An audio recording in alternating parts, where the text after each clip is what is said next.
Right.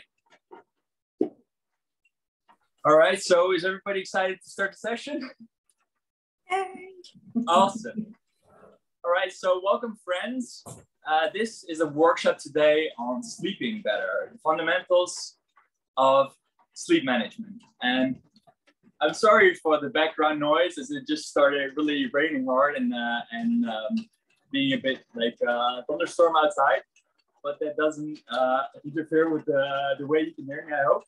So I'm going to start off today with sharing just a short story of mine, which is why I'm teaching this. It's like I used to be, like most all my life, I used to be like a chronic night owl with insomnia. Like I used to struggle like tremendously with sleeping and quality of sleep. Like I used to not be able to fall asleep, no matter how late I could go to bed. Like it would be like 10 or 11 p.m. and I'd go to bed and it wouldn't matter. Like I wouldn't be able to fall asleep, and this would continue on into the night. It's like 2, 3 a.m. and I wouldn't be able to fall asleep, which was terrible. And nothing I did, like supplements, nothing really worked on this. And all this caused me to then have a very poor sleep quality and wake up around like 11 noon, just in the afternoon, and have really trouble just getting up and not having rested well, which then also later caused me to have a disrupted cycle and not be able to fall asleep again. So like I struggled with a lot of insomnia. I struggled a lot with periods of like not being able to like sleep at all, and just like mental health issues that were like a result, like severe like anxiety, severe depression, and like other decompensations, which were like horrible. Like the worst time was even I had a period that I didn't sleep for like 3 to 4 nights, and that was really, well, it was kind of torture in some ways. And then actually recently, about 3 months ago now, like I found like the proper motivation to kind of change this and take control of this really fundamental aspect of health, which is sleep. Like I actually started getting myself back together again after like a really hard struggle with some issues, some mental health issues, a long period of depression in which I didn't sleep well, of course, and then pulling myself back up and healing and taking control of my habits and starting to thrive. I started doing better and better. And then the last part, which was kind of missing still, was my sleep. And then like I was reading this one book on psychology, and the psychiatrist who wrote it, she was describing her morning routine and saying that she would get up at like 5 a.m. and then do some meditations before her day started. And then I was part of a great online challenge called the Own Your Future Challenge with Tony Robbins and Dean Graziosi. And Dean, he's like bouncing all over the screen. It's like full of energy and feeling great and getting everybody hyped up. And he's saying like every day, it's like, yeah, I was up at 4 a.m. this morning and like preparing, getting ready, and just like so excited. I was like, how does this guy do it? Like, how is he so full of energy with like being up so early? So this boggled me.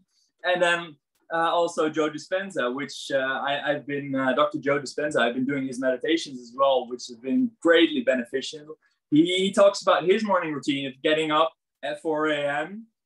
to meditate, because there's like a special like cycle of energy that your subconscious and your conscious, like they kind of, they shift, like you go from theta, delta, to alpha. Like there's like a special window into the subconscious, which is great for meditation, which is at sunrise and at night. So all these things, they were motivation for me. Like all these great people, great achievers, great motivators, great inspirations, they all have this kind of thing that they're waking up early, they're meditating, they're doing productivity things. And it's like, I gotta learn this. So the very next day after I found this last piece of motivation, which is key for doing anything, is meditation is crucially important for me, and has been for my recovery journey and just getting back to health and thriving. And I set like an alarm the next day for 6 a.m. Like when I started with this project that I'm doing right now, which is Project Next, where I know a lot of you from. And the great thing was, like, I got up and like it felt good. It felt good to meditate early And I noticed that this thing that he's saying, that there's like a special window, is like really true. And then I did this again and again, and I actually shifted my clock forward and got up even early. Like I set my alarm for 4 a.m. And I did this a couple of nights consecutively. And like I was also doing things for my own health, like cold showers, which I'll talk about a bit later, and also exercising and things like that. But especially for meditation, it was great. And that's kind of like how I sorted myself out in a big way. And then I started doing research, and I learned a lot about like just circadian rhythms, which is just circa means about a day. So day and night rhythm, like when it gets light and when it gets dark. And our biology is actually designed to adapt to that. We're like we are diurnal species as humans. We're not nocturnal like bats. We're supposed to be like awake during the day and not at night. And our civilization is not really adjusted to that. Like it's like you could be awake any time of the day, but like our biology is not optimized for that. So when I started learning all these things and about biology, like the mechanisms that I'll be talking about today, about how light affects like your internal clock, and all the things downward on this cascade of like hormonal things and other factors. And when I got all of this down, like I started feeling better and better, like waking up earlier, going to bed earlier at night, and being actually able to fall asleep when I would go to bed before like 10 p.m. So this was really tremendously helpful. And then I started noticing that my mood went up, and I started feeling better and being more productive. And actually, like days when I got up at like 4 or 5 a.m. have been some of the most incredibly productive days of my entire life, just without a doubt. And if I get up later than that, like I miss out on all these things that I usually get done when it's not even like 8 a.m. So that's kind of the story of why I became interested in this. And like my main thing right now is like I'm developing self-care, like the fundamentals of self-care. That's my main focus. And the fundamentals of sleep management will be part of that. And that's the workshop that I'm teaching today to you. So just looking at my notes right now.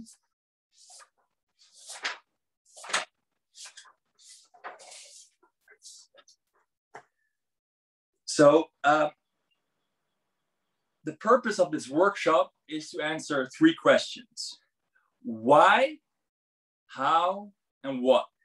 So why is it important to sleep better? And what are the basics we need to know? How will we do this? And which strategies can we use? And what are the tactics we will put into action starting today? Like the learning objective right now is giving actionable understanding of the mechanics of sleep so you can control how you sleep and gain flexibility in that. So why is sufficient good quality sleep important? First of all, like what is sleep? So I want to give you like the image right now in your mind of a battery. Like think of the battery of your phone, your smartphone, one somewhere here. So think of like a smartphone. If it's fully charged, it works really well. When it starts to get low in energy, there's this little pop-up that comes up and it says, you want to put on low power mode, and like functions go less and less, and it doesn't work as well. And when it's completely empty, you can't even use it. So the same kind of holds true with your sleep. You're recharging your energy in your sleep. And when you're not fully recharging your battery, you cannot fully utilize your health in your life and perform the things that are important to you. So that's one aspect. So like, what is sleep? Like sleep is a natural state where the mind and body can rest.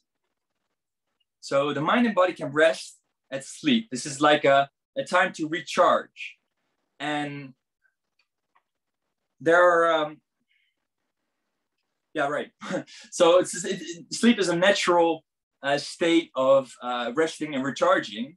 So if you're not sleeping well, if you're not recharging well, if you're not getting the quality of sleep that you need, you are being completely unnatural, and nobody wants to be unnatural, of course. So there's two aspects of wakefulness and sleep. One is catabolic and one is anabolic.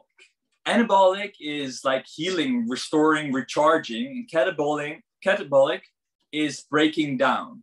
And wakefulness is a catabolic process. So like when you're awake, you're burning energy, like in the form of calories or just adenosine building up. You're burning through your energy, and like your mental faculties have a lot of waste byproducts. And all of this accumulation, like you're breaking down tissue, you're using things. And this is a process that has like two ways. It's like you're breaking down and you need to be recharging. So sleep is an anabolic state.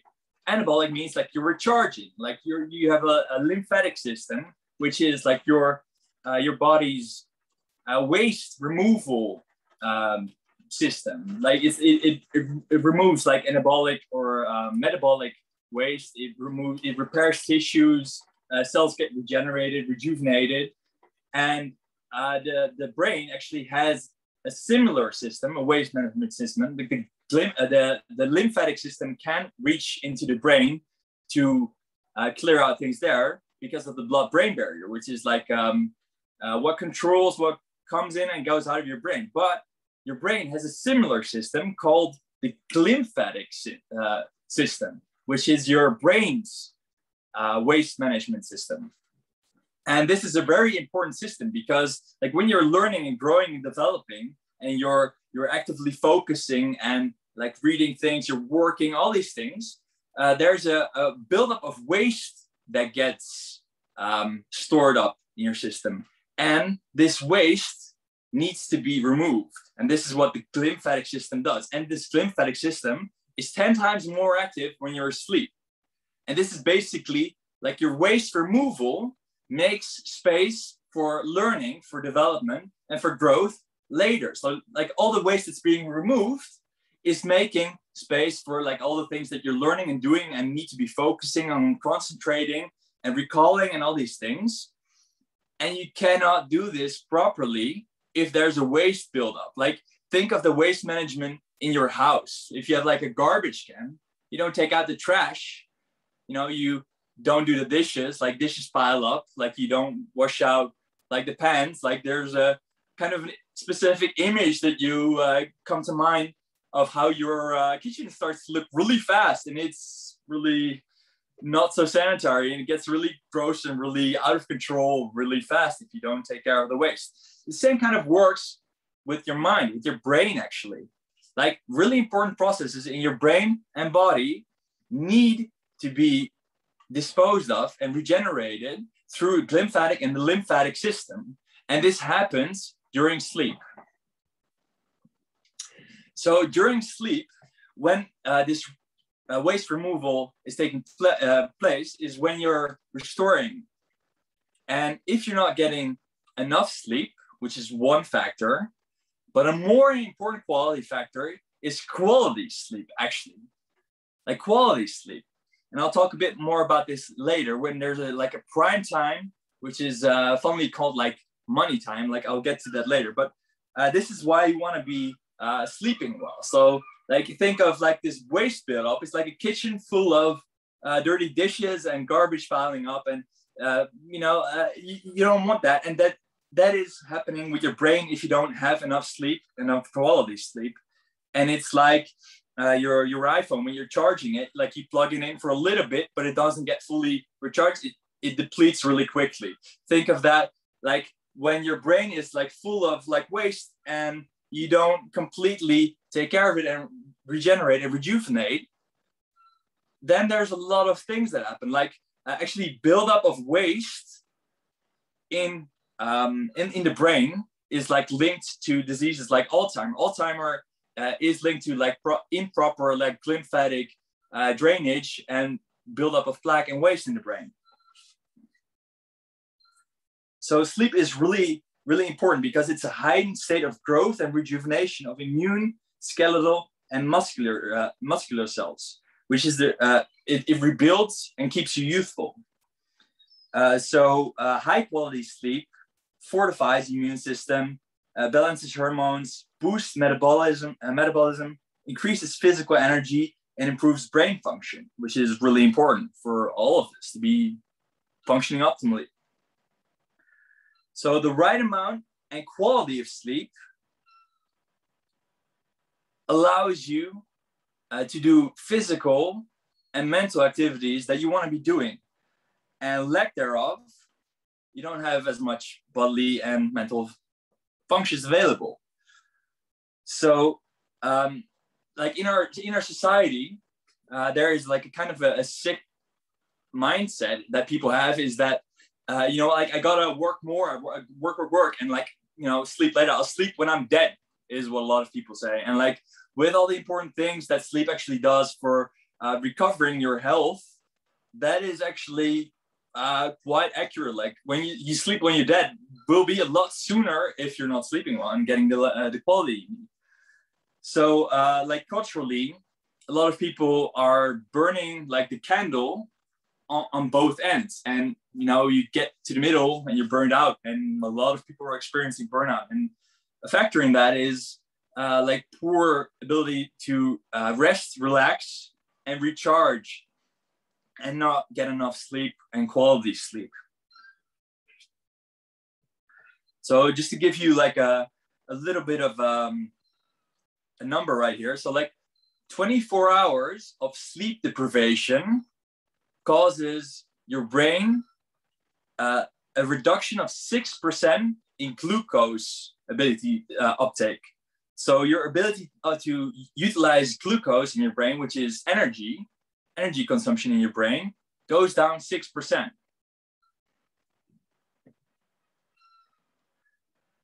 So when you're sleep deprived, when you have less energy reaching the brain, you literally get dumber.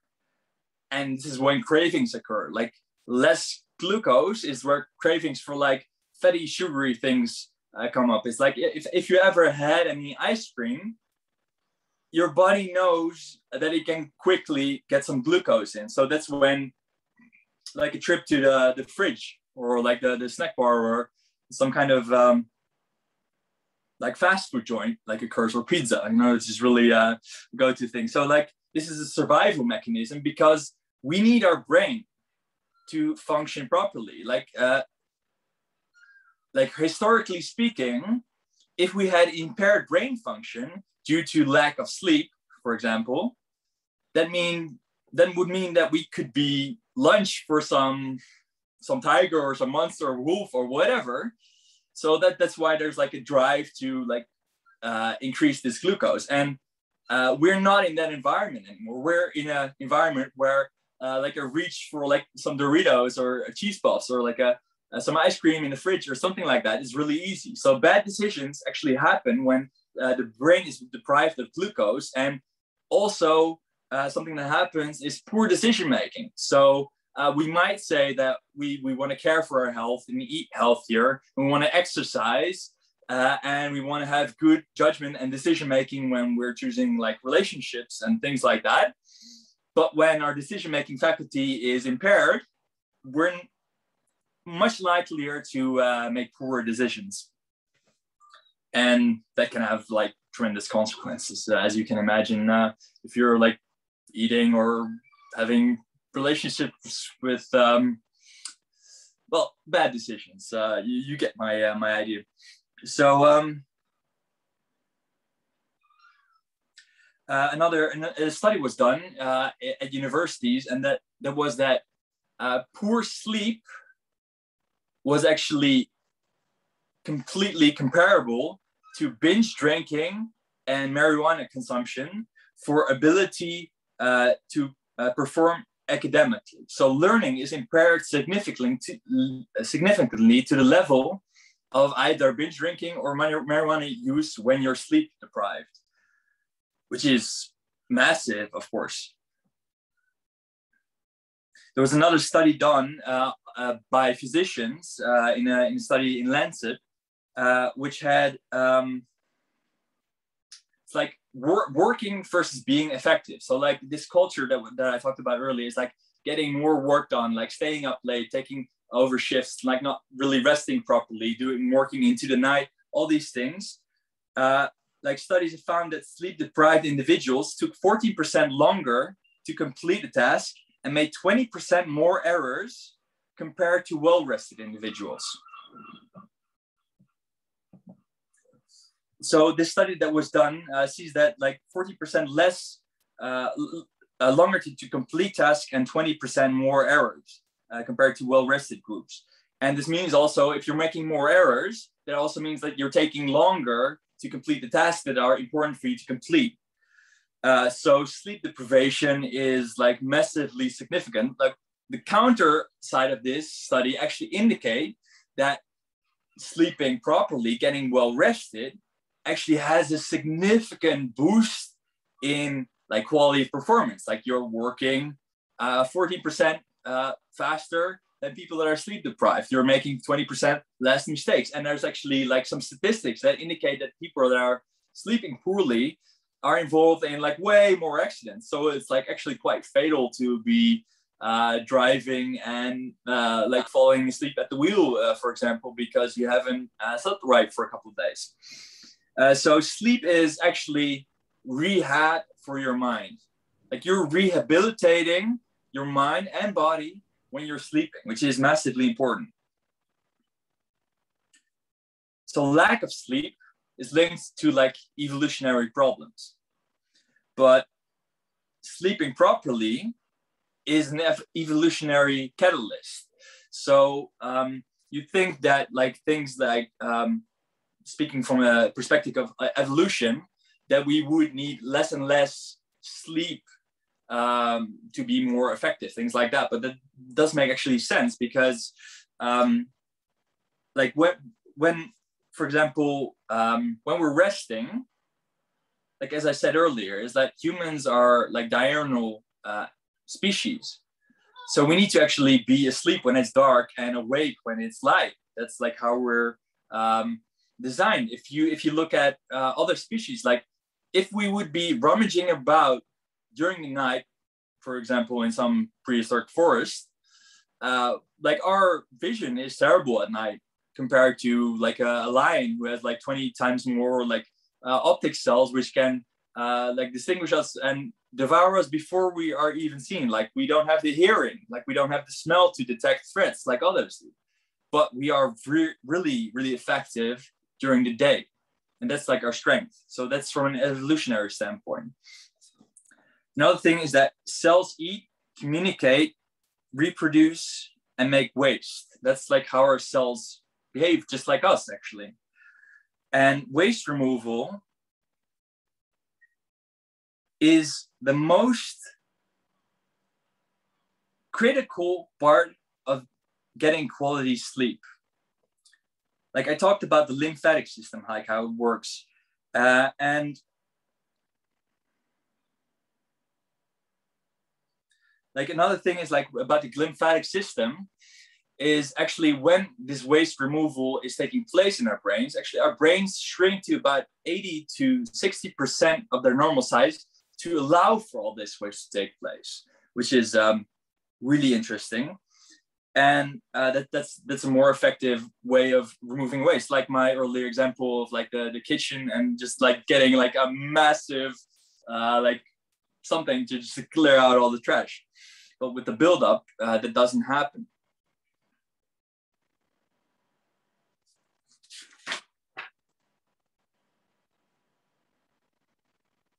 So when you sleep, you recharge your batteries, which helps you perform better, make better decisions, and actually gives you a better body when you get the sleep you need. It boosts hormone functions, heals muscular tissue and organs, and protects against diseases, and makes your mind work optimally. You get more stuff done, you are more effective, and work better when you're properly rested. So it's very important to schedule your sleep.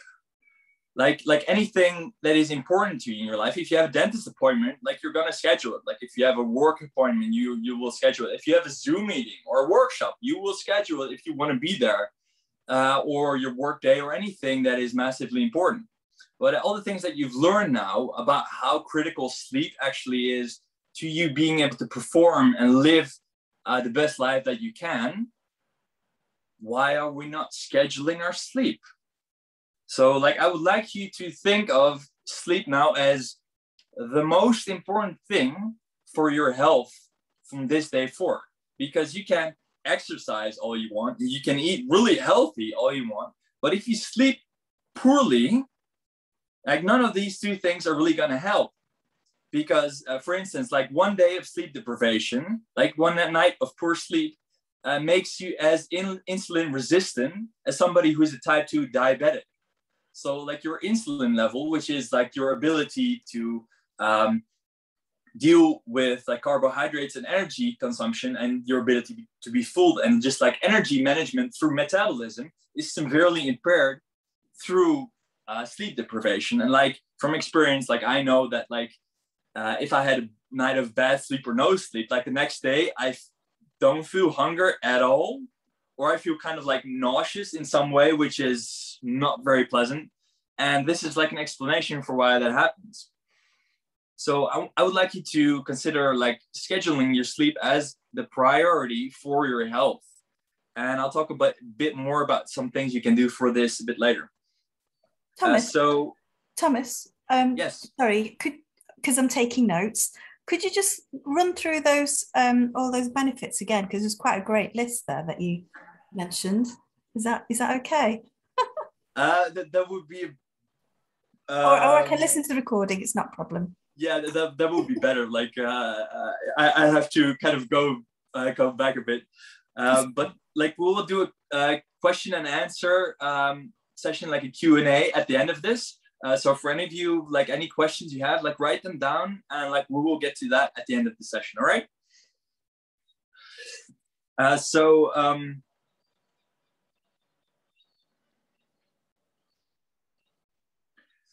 Making sleep a priority is like knowing all these things, like all the great benefits of sleep. Like it restores you, it recharges you, it allows you to function optimally. If you don't get sleep, your brain doesn't work the way it should be. Like we all have the experience of what it's like to not like have a night of bad sleep, or have several nights of bad sleep, or no sleep even at all, and just how that feels.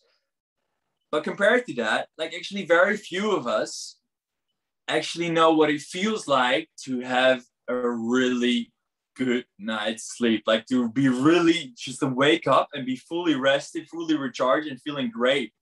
And like as I was doing like research for all of this, it's like I'm a big believer in like practice what you preach and like live what you teach. So the last few weeks I've been like implementing everything that I've been learning, especially so I can show up here like with experience and share my my knowledge with you. And like last week I had one night, like when I started really getting everything down, that I had a night's sleep, and I woke up and I felt so good. And it was a quality of feeling that I have no frame of reference for describing, because it was so different from the quality of feeling that you would have if even you slept quite good, but were not fully rested. This is like what I was talking about, like recharging your phone. It's like you get it 100%, and then you can do everything you want and you feel great. And if you get like that real great sleep, that's something we really want to get to.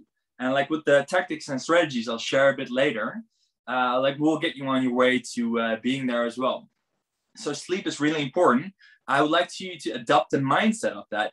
And actually, like a lot of people have some kind of like a dreading for sleep. Like they dread going to bed because they know that they'll be awake, or that they know that they'll be ruminating, or that they know that they'll have a bad quality of sleep, or just they can't shut off their chatter or things like that. And like they dread going to bed. And like I used to be like that for years, but like learning how important it is. And once you get like the tools and like get a grip on like how you can actually improve your sleep, like I want you to adopt the mindset of actually loving sleep. Like it's an indulgence to get good sleep. It's like the best thing you can do to take care of yourself. Like don't just wait for like the vacation to just go off somewhere to 2 weeks of Thailand, or the end of the month to go take a spa day, or just go to the sauna, or have a health day, something like this. This is something you can do every day to feel fully recharged, fully rested. And all it takes is a little bit of preparation and knowing some mechanics that I will share a bit with you later. So like adopting the mindset of like prioritizing sleep and scheduling it.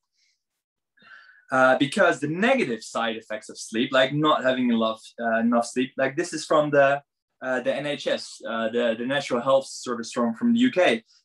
It says that if continued, lack of sleep can affect your overall health and make you prone to serious medical conditions such as obesity, heart disease, high blood pressure, and diabetes. That doesn't sound too good.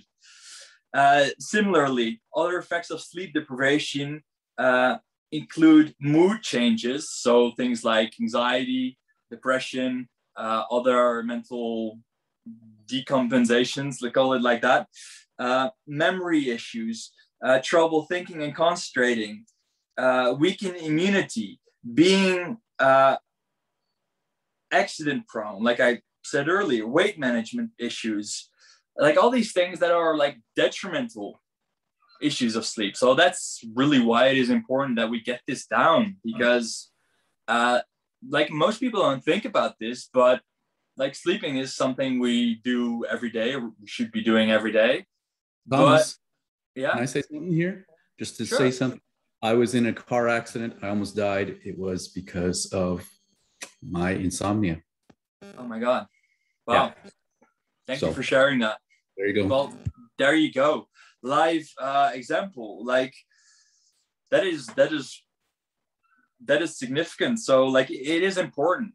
It is really important to be fully rested. And another thing like that I was about to say is like we sleep every day, but usually we don't consider that it's about 30% of the time of our day that we're sleeping. So it's like should be around 8 hours of our day that we're sleeping.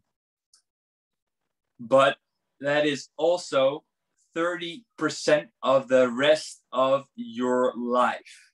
I'm talking years and years and years that you will be sleeping. And that might as well be good quality sleep by just learning some principles. Because, you know, all the stuff we said earlier, and like Randall mentioned, bad side effects, and like not even the worst side effect. The baddest side effect is just mediocrity. Like most people are not sleeping well. 1 in 3 persons has problems sleeping. 1 in 4 people have mental health issues, and mental health issues are exponentially worsened by lack of sleep. So you don't want to actually get there or to burnout or any of these effects. So an important question is, how do we fix our sleep? Which is the next portion of this workshop we'll be getting to. How do we sleep sufficiently? And more importantly, how do we get the quality of sleep that we need? So first I'll be talking about circadian rhythm. This is, I mentioned earlier, circadian rhythm is the rhythm of about a day, circa a day. As I said earlier, humans are diurnal creatures. Like we live and thrive during the day, and we're not nocturnal. If you look at something completely unrelated, but like I wrote this down in my notes, and it might be useful for some reason. If you ever heard of the field of epigenetics, it's like we used to think that like everything in our life, like our health, like our diseases, all these things were determined by our genes. And then came this field that says epigenetics, and epi means it's Latin for above, so above genetics. And epigenetics means like the environment controls the gene expression. And our environment is like our body and our mind, like our mental environment, our emotional environment, our physical environment, and the environment around us. And a major part of this, as I said earlier, it's like 30% of this, we should be in rest, recharge, rejuvenate, relax mode, which is a very large epigenetic factor. So any diseases, for example, that could be prevented from just like preventative healthcare. Like we have some, like I think Laura here, we have a doctor of naturopathic medicine and some others in the audience. It's like so important. And sleep is like one of it's like 30% of our environment. This is a time when we are not conscious. We are in our internal world entirely for this time. And about this, it's like the circadian rhythm, like that has two aspects. There's light and there's darkness. So there's light times and darkness. When the sun is out and when the sun is gone, and we are diurnal, like we thrive on the sunlight. And actually, like before 1897, when Thomas Edison patented the light bulb, like I saw actually that the first light bulb was invented in 1802 by someone else. But this is kind of like the major shift in our society about like 120, 140, 50 years ago, when the light bulb was invented and electricity. Like before that, imagine like all these people right now, we have these night owls, like I used to be, or people that like to be up all night, or people that have this preference or that preference. All these things are habitual.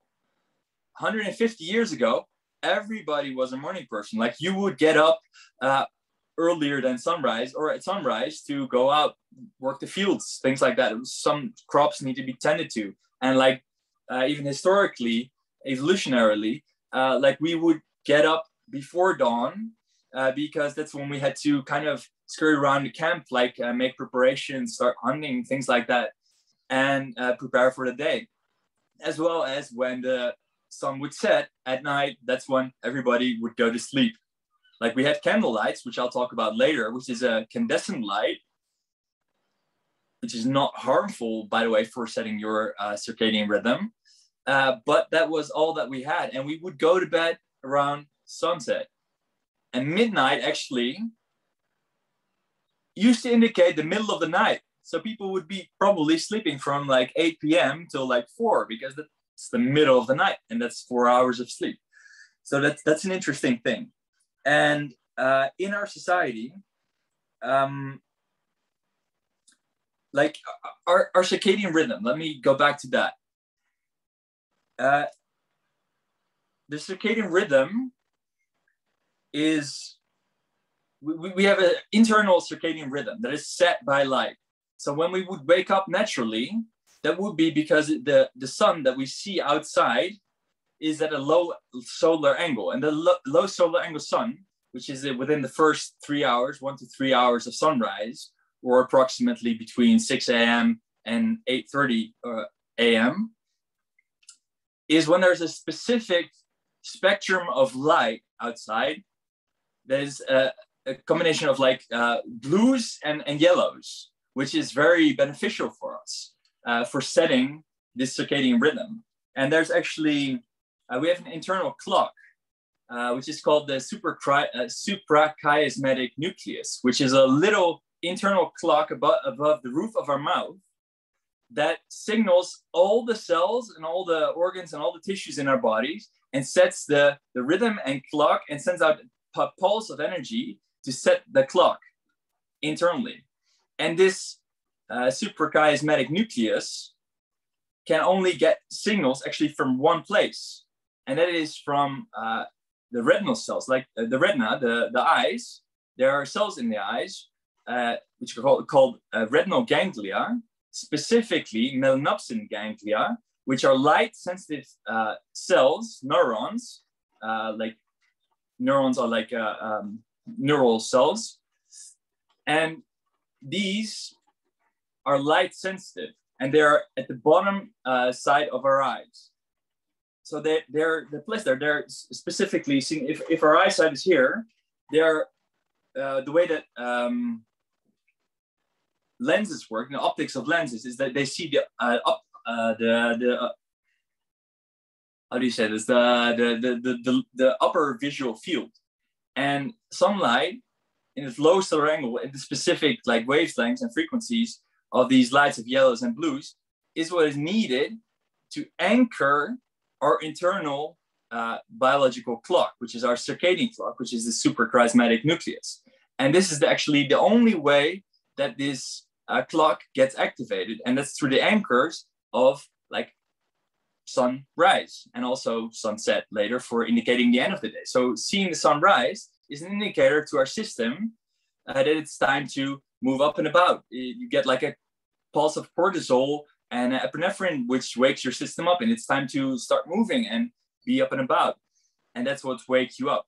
The problem is in our society right now, we're inside most of the time, and we don't have proper anchors anymore, like our biology is used to. Like we don't have actual sunsets and sunrises. Like we're inside most of the time, and actually sunlight is measured, like light energy is measured in photons, like light photons, in a measurement called lux, L-U-X. And light photons, lux, if you measure them, there's like a little app you can download. It's free. It's called Light Meter. If you go outside, like in the morning, and you measure the amount of lux outside, it's somewhere between 500 and 1,000. And if it's clear sky, you look at like before the sunrise, it's about 3,000. But inside, or either be behind sunglasses or inside with car glasses or windows, it's 50 to 100 times weaker, the signal. So just to give you an idea, one lux, like the person that invented this measurement, thought that it would be nice to have, like, if you light a candle and you go like 1 meter from this candle, then like 1 square meter of light radiance from a candle is like equal to 1 lux. So to give you an indicator, on a full like morning sunrise, like I've measured this, and like a sunrise would be like just right at the sun, would be anywhere from like 30,000 lux to like 78,000 lux, which is massive. And that's kind of light that you need to like set this internal clock. However, inside, like right now, if I would like measure it right now, it would be like somewhere like in the morning, it's like 0 to maybe 10, 20, maybe even 50 if you look right at the window.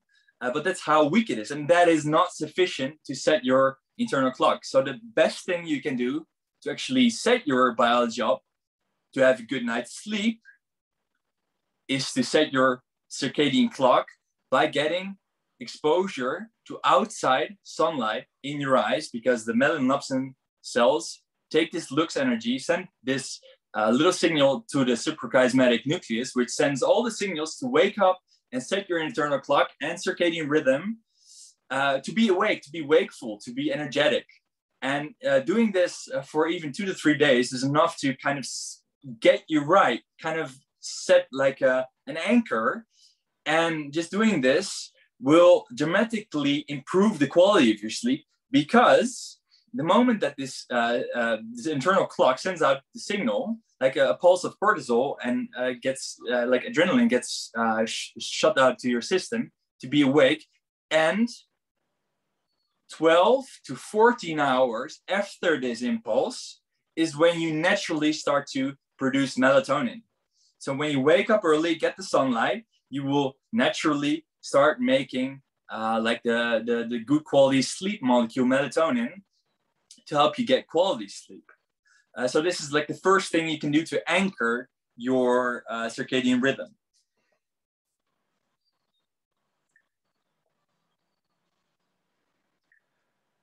So this is like talking like what's the solution to these sleep problems. So the big thing is like setting your circadian rhythm. This is a major thing to healing your sleep. And there are other factors which can actually help you.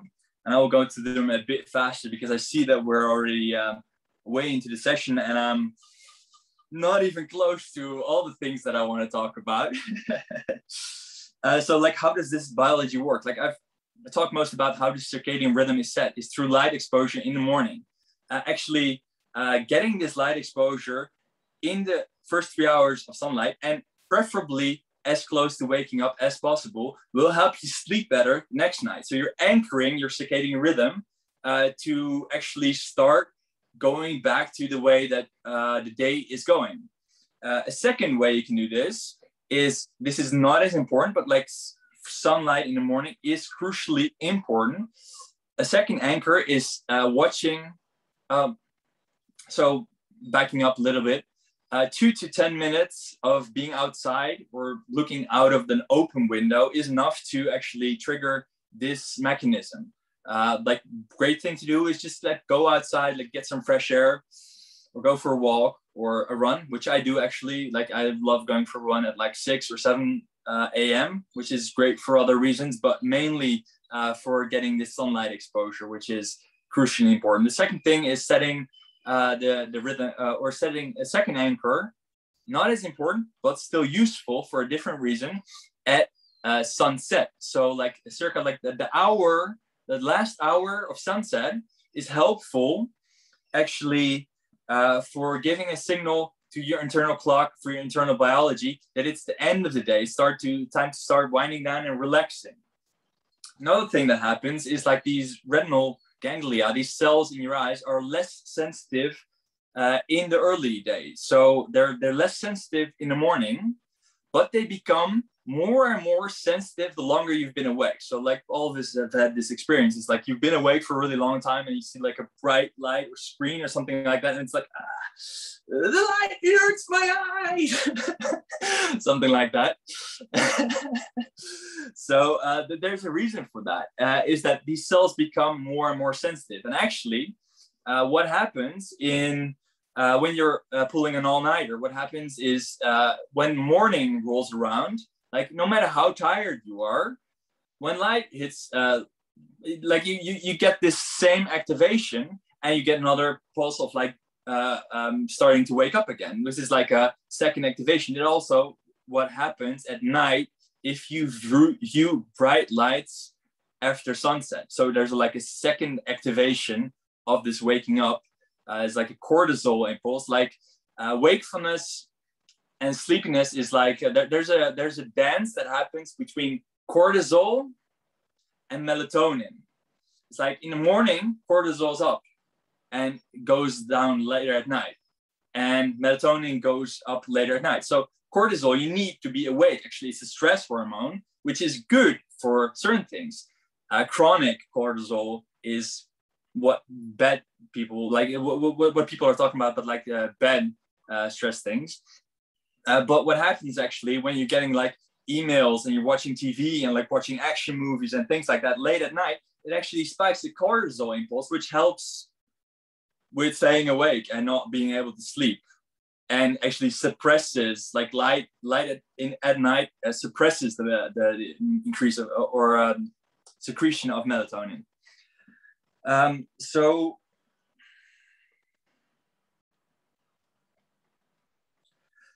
this is very important. There's like two principles actually. It's called phase shifting and phase delaying. So your phase shifting is when you're turning your internal clock forward. So you're making it earlier. So this happens by viewing light earlier, getting this impulse, and then going to bed early, because you naturally start to be more tired earlier when you wake up and get this light exposure. And this is like phase shifting it forward. There's another thing that you can do, which is a negative side, is just phase delaying. So what happens at night, if you're viewing like blue screens or blue lights or screens or stressful things, is you're giving like this cortisol impulse and you're viewing this light, which is giving this signal to the melanopsin cells that signal the suprachiasmatic nucleus, which signals the body it's like it's time to be awake when it's actually 10, 11 midnight and you should be sleeping, but you're watching like a horror movie and like whatever is happening. So it's like your sympathetic nervous system gets activated and it's like, no, it's time to run because there's a scary little girl coming, or I don't know, whatever. But it's something that you want to be mindful of. So actually viewing light later phase delays it. So phase delaying means you will go to bed later and naturally wake up later. Another very important aspect of this is something called like your temperature minimum, your average temperature minimum. Your average temperature minimum is approximately 2 hours before your average wake up time. So let's say your average wake up time is 8 a.m. So your average temperature minimum would be at 6 a.m. This is important to know for only actually one thing. It's like when your temperature minimum is like here, you're starting to wake up, and throughout the day it goes up. And that's when you're most awake. And then it naturally comes down, and that's when you go to sleep more naturally. So this is like one thing that your temperature does throughout the day. It's like there's no like actual temperature that stays the same. It's lower like during the night, gets higher during the day, and with exercise, and then goes lower again. What this temperature minimum is significant for is when you want to time your phase delays or your phase shifts. So within the first 4 hours after your temperature minimum, so with 6 a.m., that would be between 6 a.m. and 10 a.m. Yes, I'm saying it right. That's the time that you can phase shift your clock forward. So viewing like morning light before then actually helps you start naturally waking up earlier the more that you do it. So waking up at 6, viewing the light, you'll probably wake up a little bit earlier the next day, and that it goes on like that. So this is like a positive effect of like waking up earlier. However, in the 4 hours before your temperature minimum, if you view light then, so that would be like 2 a.m. to 4 a.m. or to 6 a.m.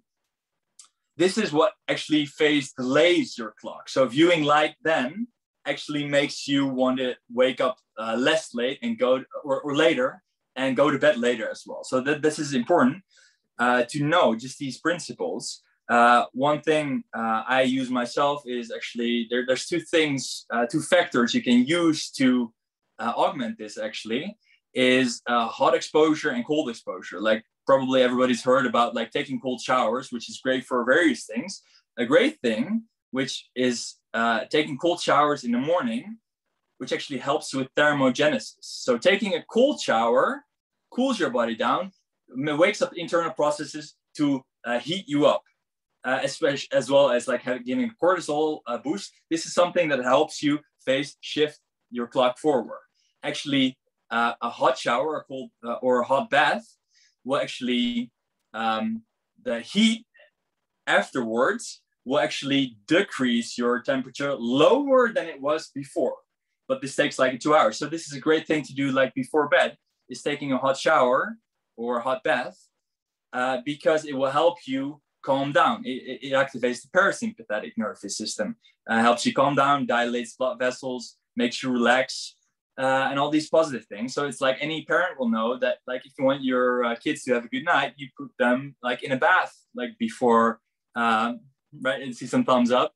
That's what you do for your kids. So that's something you should be doing for yourself as well. That's something I do. That's great like routine to actually give yourself the idea of like, this is something I can do for myself to kind of start winding down and take care of myself and my sleep. So cold showers help you wake up. Hot showers help you calm down. For example, so if you take a hot shower after you wake up, you will cool down, which will delay your clock, which is useful to know. So what I personally do is a hot shower and then cold in the morning, which is a great way to do this. So the next thing is sleep. One more thing is there's another really important thing. I touched about this is the quality of light at night. So between actually 11 p.m. at night and 4 a.m. in the morning is when you really should be having no bright lights, no blue lights in your eyes at all, because there's this little mechanism in your brain that's called the habenula, and the habenula is actually like jokingly called like the disappointment nucleus, and it works in the same way like with the light triggers with your clock, sending a signal to the habenula, and actually viewing light between 11 p.m. and 4 a.m. Actually it messes with your dopamine production. Like your dopamine productions get like thrown off, and dopamine is like your natural feel good, your natural antidepressant thing. So like actually viewing screens or bright light after 11, between 11 and 4 in the morning is not so good for a lot of like biological processes, but also for feeling well and not waking you up, which I talked about earlier. So the next thing is sleep hygiene. What do you do before you lay down and when you wake up, which is really important. So like I talked about like the mindset, like having sleep as the #1 priority. And how do you do this is a main thing is protect your last hour. Like protect your last hour if your life depended on it. I'm talking about the last hour of sleep. So that could be like setting an alarm for, which is something I personally do, is setting an alarm at 8 p.m. Then another alarm at 9. But doing something is like, okay, no more emails, no more notifications, no more nothing. I'm taking care of me. I'm taking care of myself. I'm taking care of my health and sleep. Like no more screens and electronics. If you need to, like get blue blocker glasses. Like blue light is really great in the morning and in early day to wake you up. But blue light at night is kind of harmful because you need to be going into the relaxing and parasympathetic calming down system, and blue light actually activates it. But it's not just blue light of screens, it's like bright light screen. So even if you have like a blue blocker like Flux on your screen, which is great, you don't want to have any like really bright blue lights or bright lights like after like 8 p.m. at night, and especially not after sunset. Actually, candlelight and fireplaces is like a really good way. It doesn't activate this activation clock in yourself. So like don't burn anything down, but like having like candles when it gets dark is actually a really nice way to kind of get down. It chills you out, it mellows you out. It's kind of romantic as well, which is good for other purposes. And one more thing is that's really important is like bright lights. It's like overhead lights. The lights that we usually have in our homes are way too bright. They will influence this activation of waking up. One thing you can do for that is there's actually two things. Is, as I talked about earlier, these like melanopsin cells are in the lower part of your eyes. You can actually have lights, like your light sources, lamps and things like that on like your desk, like right here, or on the ground, where it's not like the light comes in like that, which is useful. But even better than that is there's a measurement of light quality from lamps, which is measured in Kelvin. So this will show up on like, if you buy like any light bulbs, there will be something like 4,500 K, which is that's the quality and amount of light output.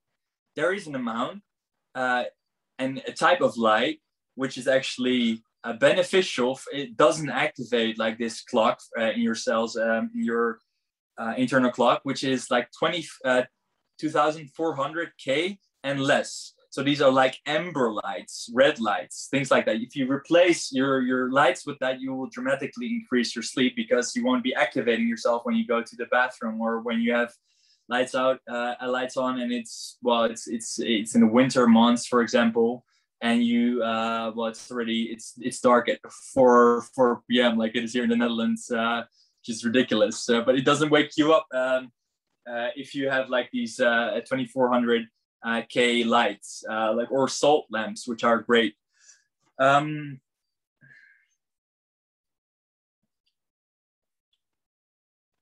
So the next part is like between wakefulness and sleep, there's a cycle. Like when you go to bed, like our waking consciousness, like when we're active, concentrated, things like that, it's like high beta or beta wave brainwave frequencies. Like when we relax more, when we're kind of chilled out, we move into alpha brainwave frequencies. When we're completely chilled and like in deep and relaxation, like meditation, we go to theta brainwave frequencies, and then lastly into delta, which is like deep sleep. This happens both ways, like when we're going to bed and when we're waking up. Actually, that's you move from conscious to unconscious. That's how it is.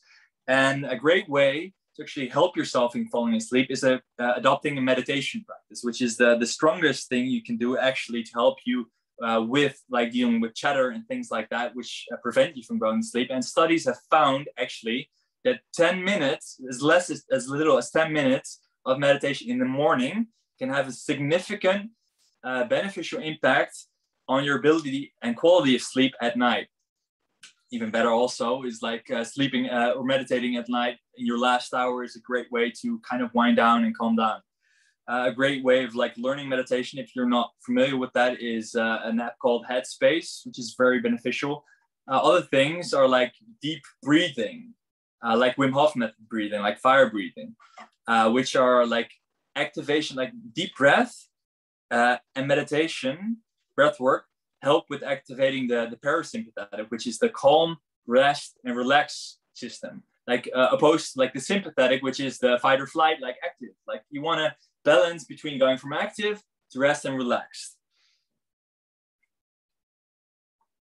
A study on this was found that like in 8 weeks of starting a daily meditation practice, like insomniacs, like people with insomnia, like dramatically improve their ability to sleep, like their sleep latency, duration, quality, and like every aspect of their sleep quality just by starting to practice meditation, which is significant. And that also helped with then improving things like depression, anxiety, and other things like that. Another really important thing is like sleep has kind of 2 phases. Like if you get enough sleep, let's say you have 8 hours of sleep. Like sleep is kind of divided into like something called ultradian cycles, which is like 90-minute cycles, which is very useful. Like in the earlier part of the night when you're sleeping is when you're going to like really deep sleep, which is important for physical restoration, learning detailed orientated things, musculoskeletal repair, and other motor skill learning. So this is like your deep regenerative sleep. After that phase, like in the earlier part of the morning, like later part of the morning before you wake up, is usually when there's a different phase of sleep, which is called REM, which is rapid eye movement sleep. Every ultradian cycle has different stages of sleep, but later in the night, there's more REM sleep. And this REM sleep is really important for something quite critical. Is like actually, I don't know if anybody heard of the type of trauma therapy, which is called EMDR therapy, which is eye movement rapid something. I'm sorry, but one of the most clinically tested and effective trauma treatments is called EMDR. Actually, the psychiatrist who discovered EMDR discovered it by going for a walk in nature one time, and she had something particularly troubling going on, and she noticed that she was not really as emotionally upset about it as she should have been. And she went down and traced what it came down to. And it was that when you're walking or biking or anything out in nature, like your eyes are always like going, it's like side to side and like scanning the environment, which is what you need to do where you're walking, where you're going, if there's anything going on. This is exactly what happens also in sleep. Like your eyes go like everywhere, and this is REM, REM sleep. And this movement of the eyes, actually it does something neurologically. Like the eyes are linked through like several mechanisms through like emotional centers and brain centers, and it actually helps you deal with and cope with emotionally troubling things. What is especially significant is REM sleep. You get to live. This is where you process like troubling things, like troubling events. So this is like your own therapy session internally. And another thing is that another component which usually activates the fight or flight response. So like your trauma response or fight or whatever happens with bad, like negative experiences is linked to like a neurotransmitter, like cortisol. And this is something that is completely absent during REM sleep. So in this time in REM sleep is when you're actually processing a lot of like emotionally significant or troubling things, So it's like your little therapy session. Significant about this is good to know that you want to get your REM sleep. Also, if you don't get your REM sleep, this is when what happens if you don't get enough sleep and enough REM sleep is people start to like be more edgy, more emotionally charged. People catastrophize, that they see like the worst thing in everything. And this is like because they don't have their own little internal sleep therapy session to deal with everything that's going on emotionally in their life. So that's a cool little point. So that's about like the two cycles of sleep. I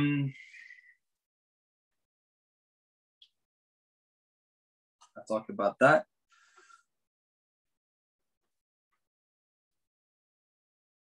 So there's an interesting thing is the quality of sleep actually.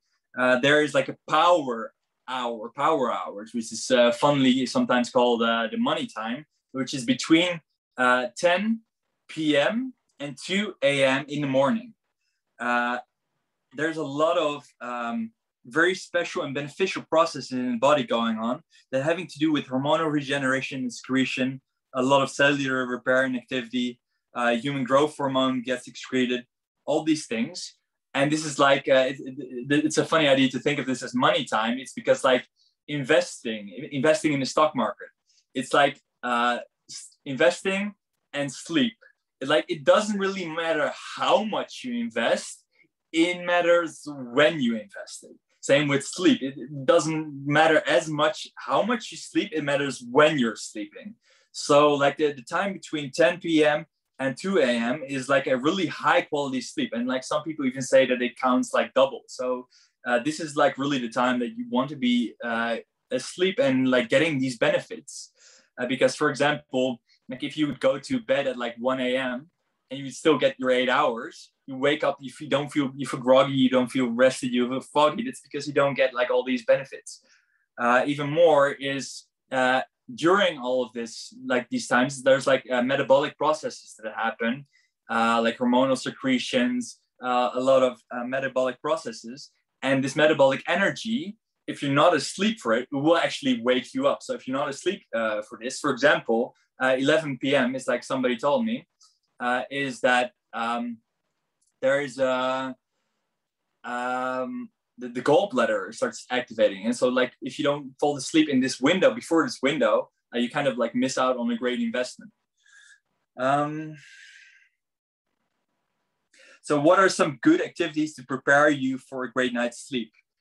These are like my favorites. Like if you think of anything that you could do instead of like watching Netflix, being on Facebook, being on Messenger, being on scrolling through Instagram, watching the news, which is a terrible idea in any case, but like things that you could do, which would be beneficial and help you sleep, help you relax, help you calm down, is playing some soothing music that helps you relax. Like classical is great, or some jazz, or something that really soothes you and like kind of feels you like, this is time to relax. This is me time. This is us time.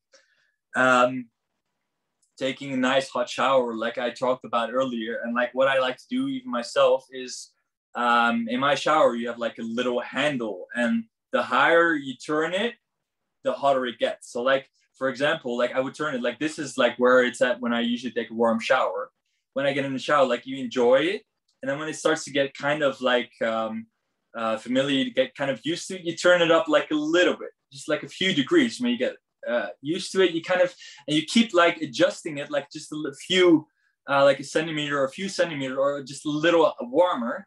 And you get like to this really place where it's like really warm, but it would be hotter than you would be able to stand if you would just get into it. It's kind of like the idea of like putting the frog in the pan of boiling water. That's too hot, but you want to put the frog in the cold water and just boil it smoothly. The same, but in like a nice way. You kind of relax more. It's like taking a spa day or getting out of the sauna. It's like, oh, it's relaxed. And that's kind of what triggers like the parasympathetic relaxing nervous system as well. And later, like 2 hours later, 1 to 2 hours later after this, your body temperature cools down more than it was before the shower, which is good for getting to sleep.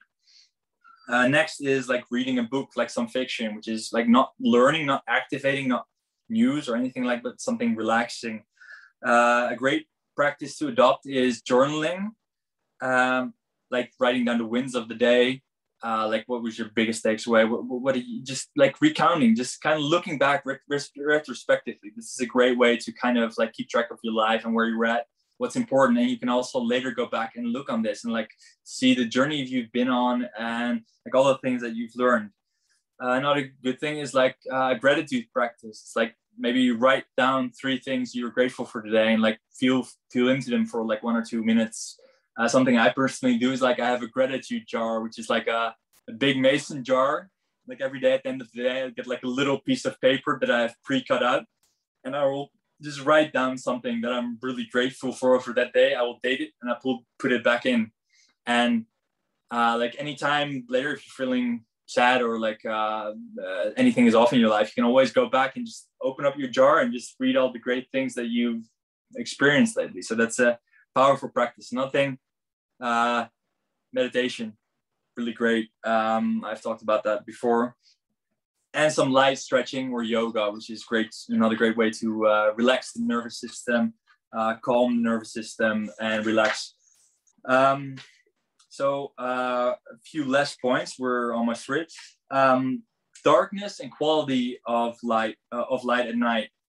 So a lot of people talk about this study that was done, that there was a fiber optic cable and they put it under somebody's knee, and they were studying this, and they showed that light through the knee actually activated this cell. So you need to be completely blacked out, all these things, because it will activate this whole circadian clock and wake up that we talked about.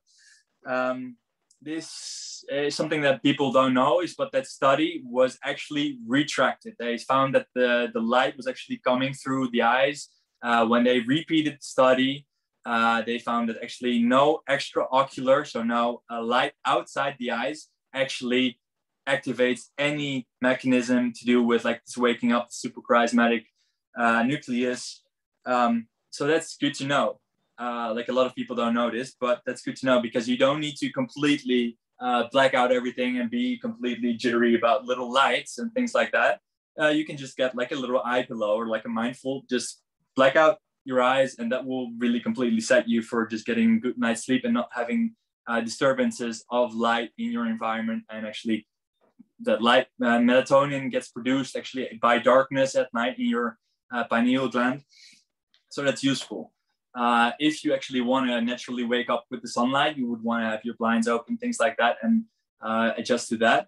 Another thing that they found is with a study is that actually if you expose yourself to light in your room, so let's say you have a timer that your lights go on about an hour, 45 minutes before you wake up, this will over time phase shift you forward. So you will wake up earlier and you will spend about like a longer time sleeping, and then also go to bed earlier. They kind of like diabolically did this with like teenagers and see what happened. That they flashed lights before they would go to bed, and or when they were asleep, and they found that they would naturally wake up earlier and want to go back, go to sleep earlier.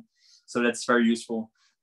Another important thing is exercise. Exercise is great for all aspects of health.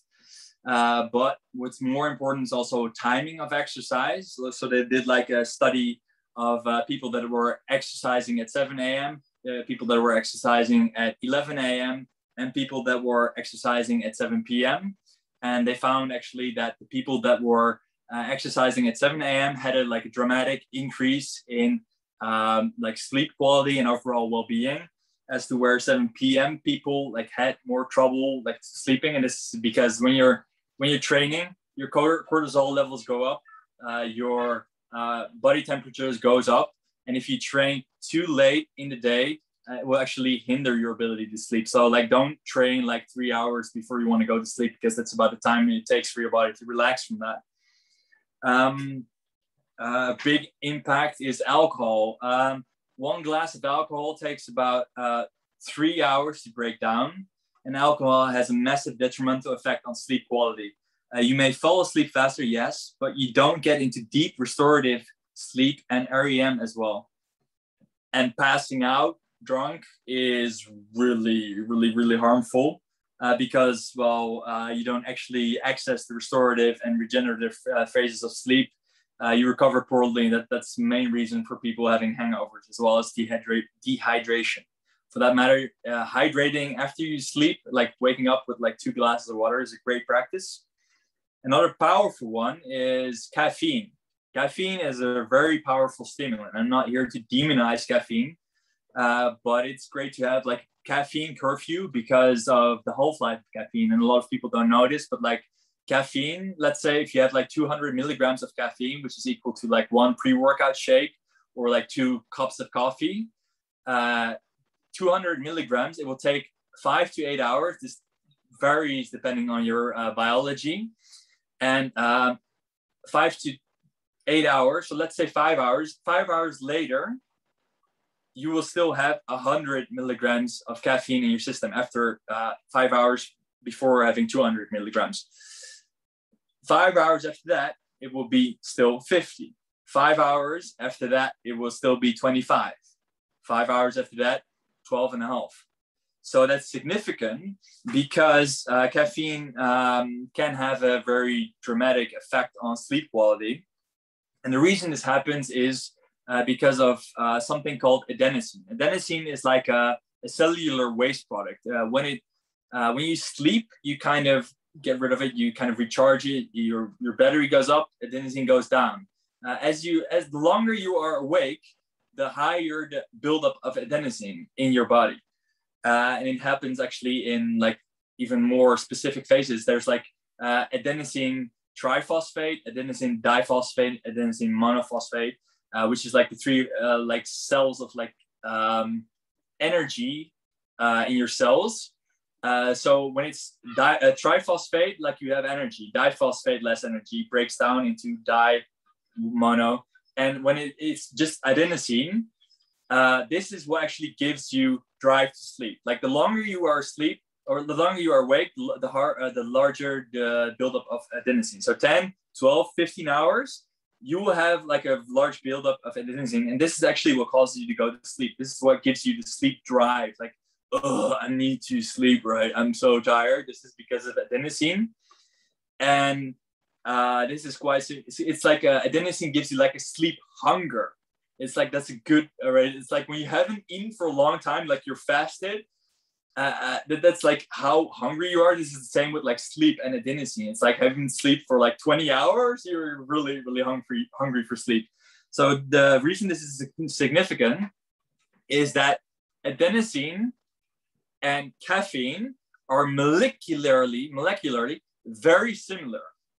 And caffeine is an adenosine antagonist. So what happens if you drink caffeine, coffee or Red Bull or pre-workout or anything with caffeine, like I found that even dark chocolate has caffeine, which is a bummer for me, but green tea, for example, black tea, caffeine containing products, caffeine is an antagonist of adenosine, which means that caffeine actually goes in and sits in the little adenosine receptors. So it sits in there and it blocks adenosine from sitting there. And this is actually what causes you to feel awake, feel woken up. It's because adenosine is what, like the downstream of the receptor of adenosine is where all the things that like make you sleepy, like all the factors that causes sleep happen, is because of like the adenosine and the adenosine receptor. If caffeine is sitting in the adenosine receptor, it is blocking all of this downstream effects. So you're not feeling sleepy. This is why you're feeling wakeful and alert from caffeine. Another thing is it causes like acetylcholine and like epinephrine, which is like the alert and the wakefulness kind of like neurotransmitters. So caffeine blocks adenosine, which is the sleepiness thing. So that's how sleep gets blocked. Like they did studies and that they found like people that have caffeine in their that are exposed to caffeine like late at night, like 6 p.m. And they tracked it with a control group with people that didn't have caffeine intake. They found that when they were actually doing like sleep journals, like quality of sleep, their own research, like the people in the study were describing what their experience was, and they were observing them, that they found that the people that actually had caffeine in them, they slept on average 1 hour less than the control group. even though they didn't report feeling like they had slept less, but they did have like a less quality of sleep. So that's significant. What I would like, it takes like 3 days for caffeine to completely leave your system.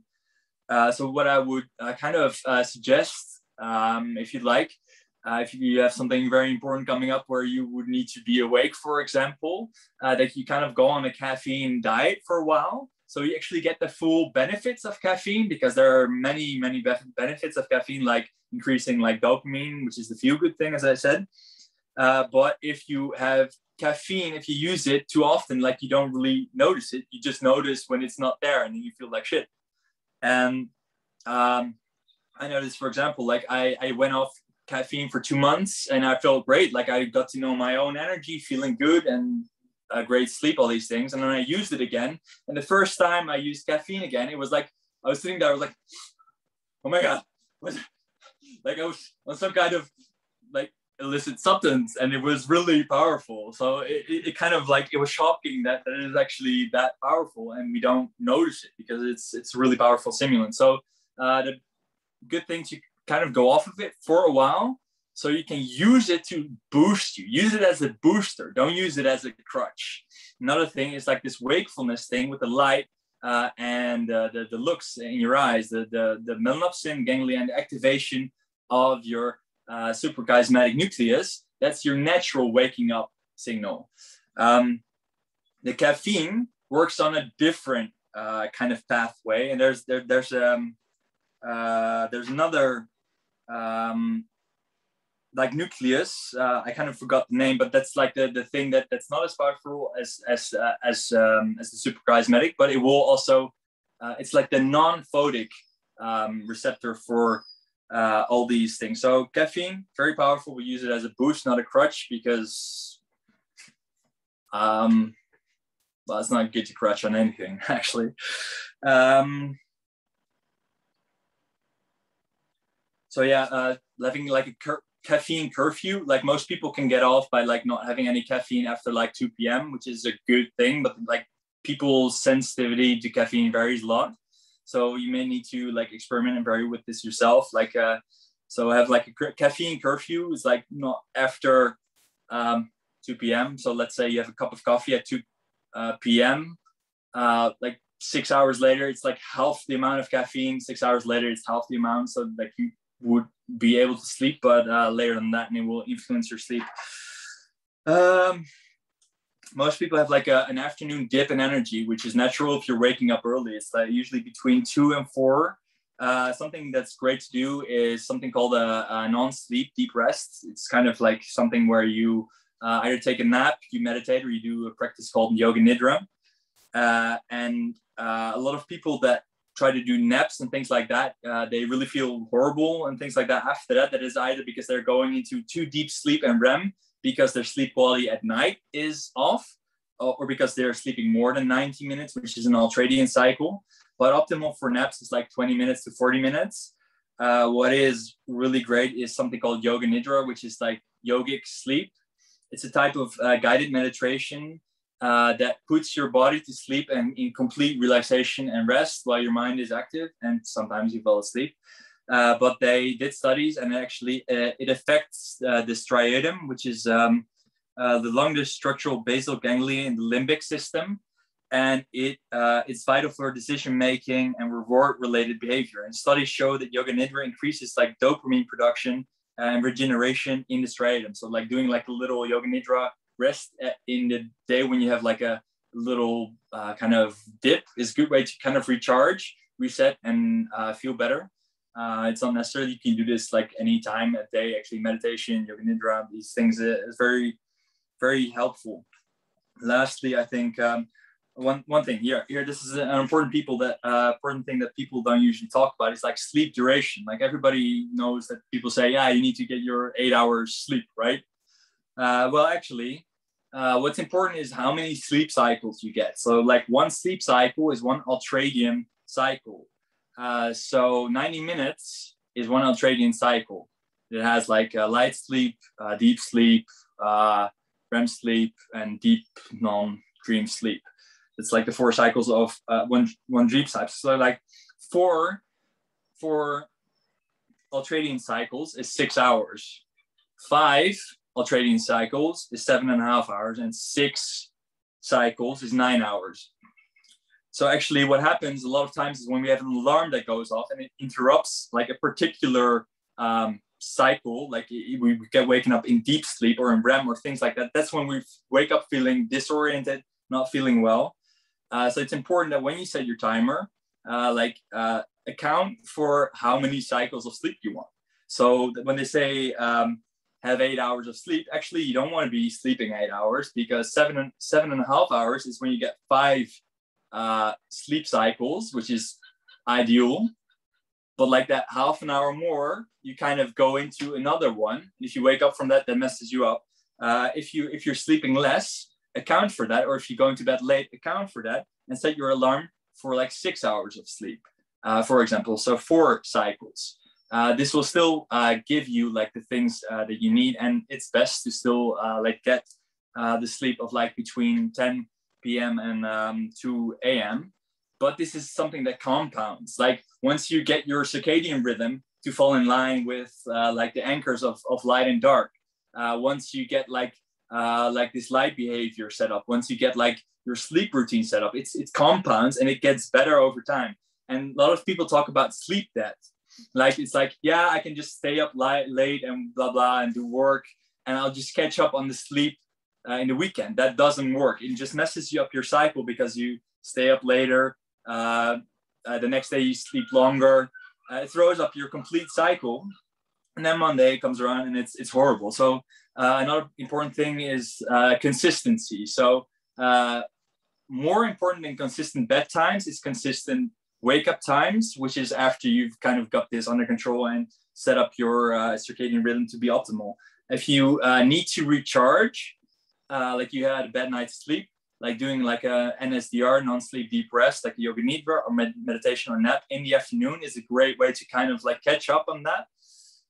And it's like, I think like 72 hours is when the time you have to kind of catch up on some hours if you need to.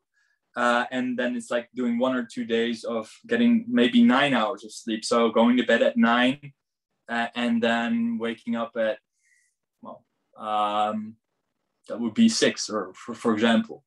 Ultradian cycles have either 4, 5, or 6, which is good. And not interrupting like a cycle at specific times. So like timing your wake up times with your cycles. So if you know that you're gonna wake up early, know how many cycles you're gonna be. So like do the math, like how many 90-minute cycles, and like try to have your alarm like around like the end of the amount of cycles you want to have, so you don't get interrupted, which is the thing that usually causes you to wake up feeling bad about whatever is going on. Another thing is, on average, healthy adults take about 15 minutes to fall asleep. So it's like 15 to 30 minutes of time to fall asleep usually. So then it comes to your 8 hours. So it's good to kind of have that in account. What happens often is the first cycle of sleep actually is very light sleep. And usually when people are woken up in this light sleep and you wake them up, they will not feel that they will say like, I wasn't sleeping, but they were. But this is like kind of like how your things kind of slow down and spiral down. It's like these thoughts, and that's like actually a phase of sleep. Another really important thing is a lot of people have sleep anxiety because they're like, well, I'm always like up, like I'm actually get more awake like in the hour that I'm trying to get to sleep. And this is actually not a bad thing. This is a completely natural thing. It's just you have to be aware of this. And this is like, just imagine like evolutionarily, before we had to go to bed, you have to kind of rummage around. You have to prepare the camp to go to bed. You have to make sure that the livestock is in order. You have to just prepare everything that you can go to bed safely. So when you actually feel more awake or waking up at night, like around 9 or 10 or 11, whenever you're going to bed, this is actually not a cause for stress. This is just completely natural. Just know that this is part of your like natural going to bed thing. It's like prepare for bed. It's like people think like, oh, every time when I go brush my teeth, like I wake up. But yeah, that's usually what happens, and account for that, and then just relax and take a shower and meditate, read, relax, listen to music, and enjoy your sleep, because that's really important.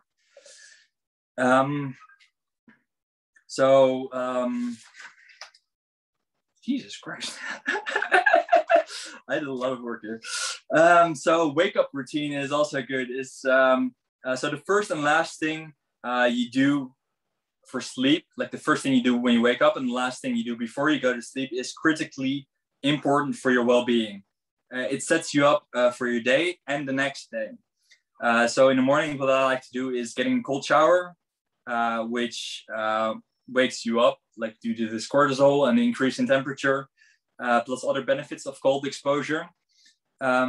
Meditating and outcome journaling. So like what I do directly when I wake up is like journal my dreams. Go outside, watch the morning sunlight and sunrise if you can.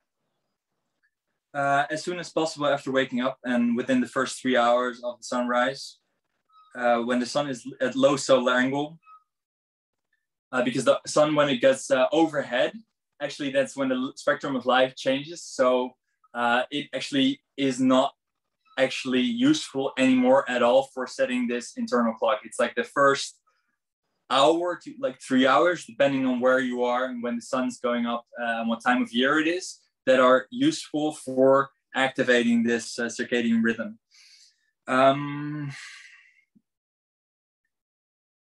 So like another good thing to use is actually, you can actually use like your fingers. This is something I learned. It's like if the sun is going down, you can do like, if the sun would be here, then you could do like here. And with every finger, you know that it's like 15 minutes. So that's like how long it's going to take to get up there, things like that. So same with the sunrise, it's like 15 minutes per finger on the horizon. So when you do like this, and that's actually kind of how you can actually also tell time with the setting and rising of the sun.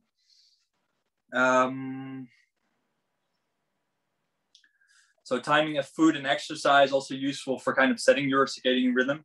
Another thing is like any compound, any supplement you take has an effect on your circadian rhythm, whether it's measurable or not. And really important for sleeping is gut health. Like if your gut is healthy, your sleep will be better. Like 95% of serotonin in the body is produced in the gut. And your microbiome determines the quality of health.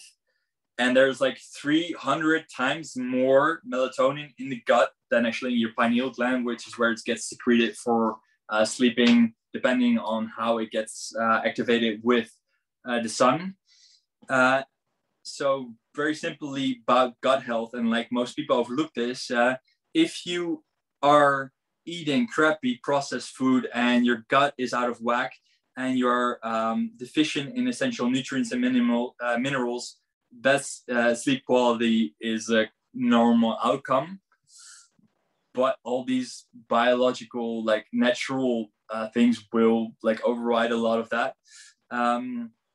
A lot of things which are harmful to the gut is any types of chemicals. So herbicides, pesticides, fungicides. Sides are things that mean to kill. That's not anything you want to have in your body, which is on a lot of non-organic stuff. Processed foods, antibiotic, chemical additives and processes, chlorinated water, all wreak havoc on your gut. Like this is something like if you want to take care of yourself, you want to have like whole foods in your body. It's like somebody said that I heard, which is good, is about nutrition is like, if man made it, don't eat it. Like eat things that God made, because like, apple, avocado, walnut versus Cheetos, Big Mac, pizza. It's like, it's kind of useful as a kind of measuring stick of what you're putting in your body.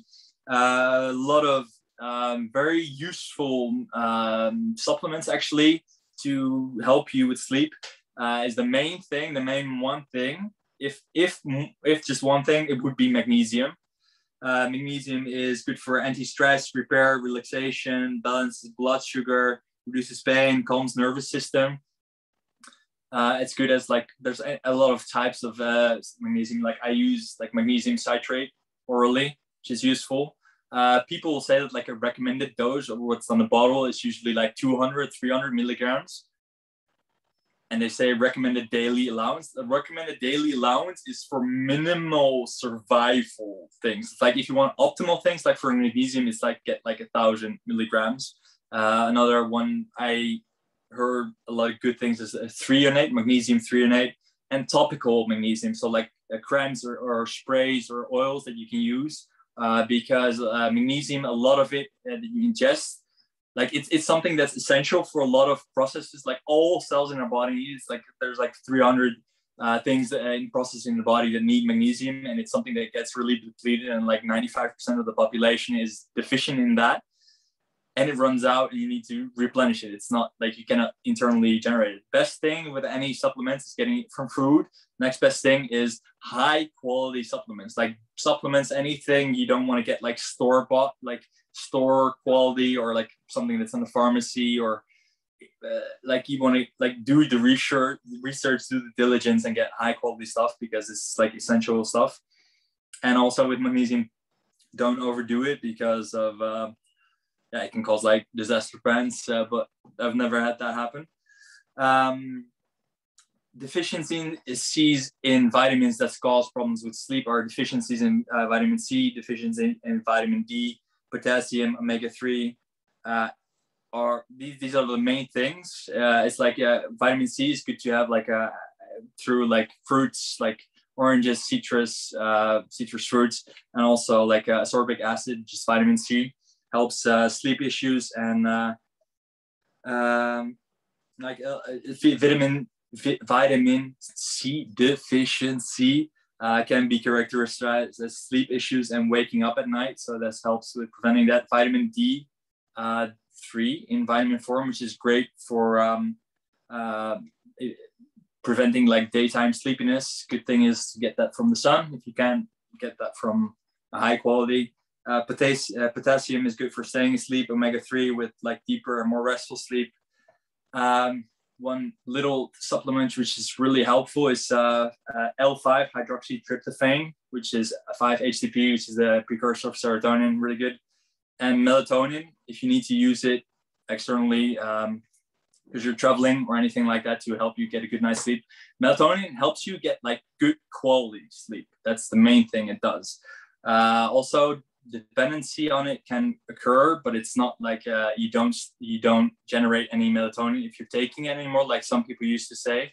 What happens is there's a large amount of melatonin in your system if you take it exogenously, and the receptors just get a little bit less sensitive. And getting off of it, melatonin dependency takes like 4 or 5 days, and it's not pleasant, but it can be used as a addition with some benefits. Lastly, great, we're almost there. Sleep sanctuary. So like the place you go to sleep, it's like very important, because like we have neural like pathways of anything in our environment, for like our body, where we eat, where we sleep, where we work, all these things. You do not want to be taking your work to sleep. You don't want to be taking your texts and emails and things like that to sleep, because you will get the association of that to sleep. It's like this saying says like, my bed, the place I go to think about all the things that I forgot to do during the day, something like that. Sleep, you should get like a sleep sanctuary, make like a place just for sleep.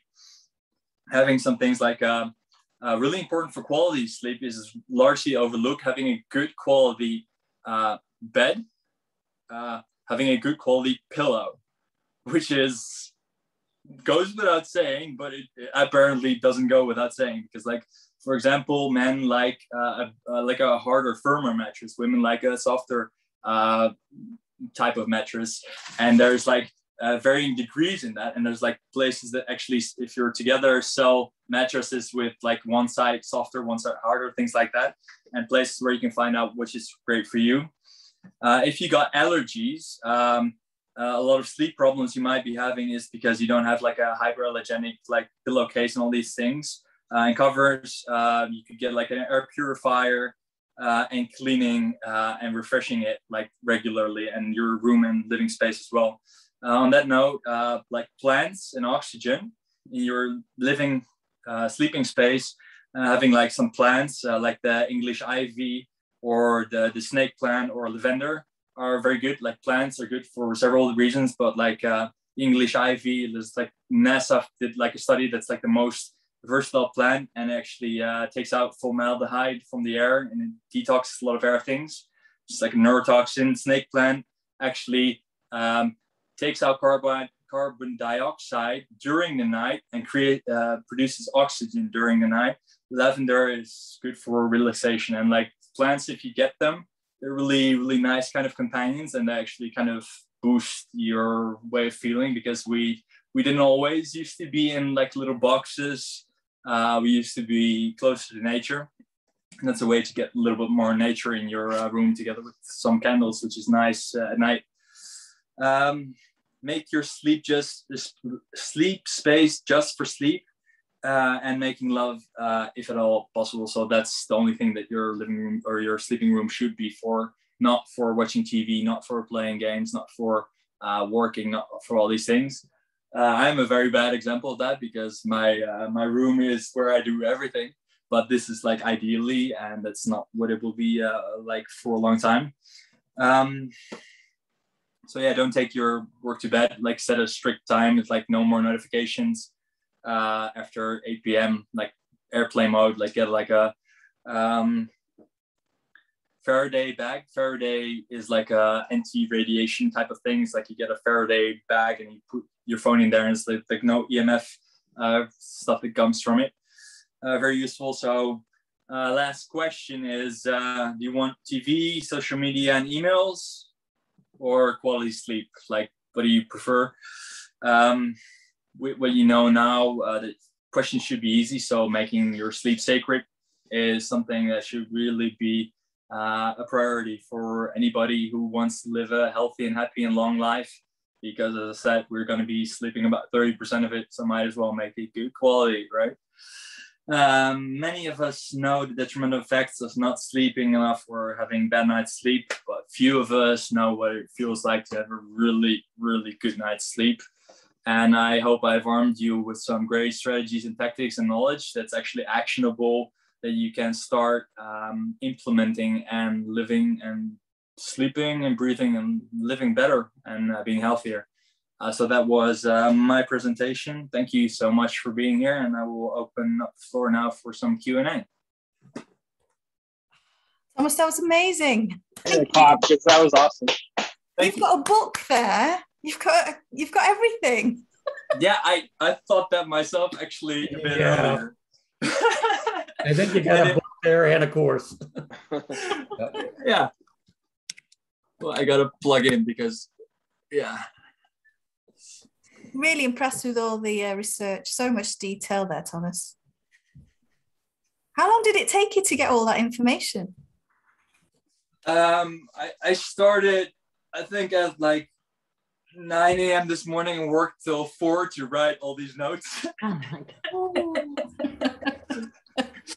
And before that was like, well, the last 3 months of just my own experience. About that, like some resources to use is like, I highly recommend this book. It's like Sleeping Smarter by Sean Stevenson. I've read it like 1/3, and some really good actionable stuff in there. And the guy's like a show called the Model Health Show. Is a really, really cool guy. And I also highly recommend Dr. Andrew Huberman. He has a podcast called The Huberman Lab. Episodes 2 through 5 are dedicated to sleep, like even more in detail about like anatomy, the biology, things like sleep work, like neurotransmitters and all these kind of things. So that's that. In my own experience is mostly and just researching is where I got most of my my insight from. So any questions? Yeah, I have a question. Go ahead, Bridget. So you were talking about getting your circadian rhythm back into check, I guess.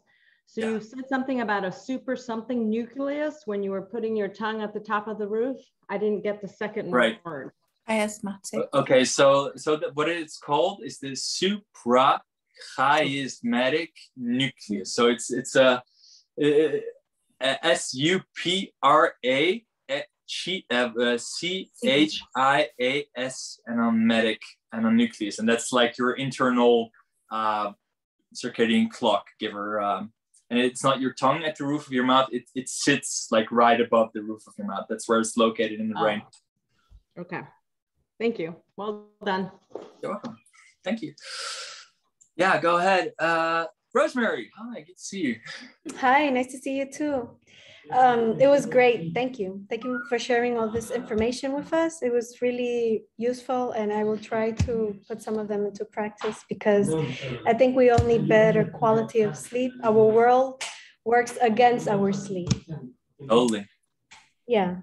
I have a question. Is it better to wake up before the sun rises or when the sun is rising with the sun? What you will find is when you're implying this knowledge and viewing sunlight in the early day when the sun is rising, that you will naturally actually start to wake up right around sunset or sunrise. So I find that I naturally wake up around like 5 or 6 or 7, depending on how many sleep cycles I get. It depends.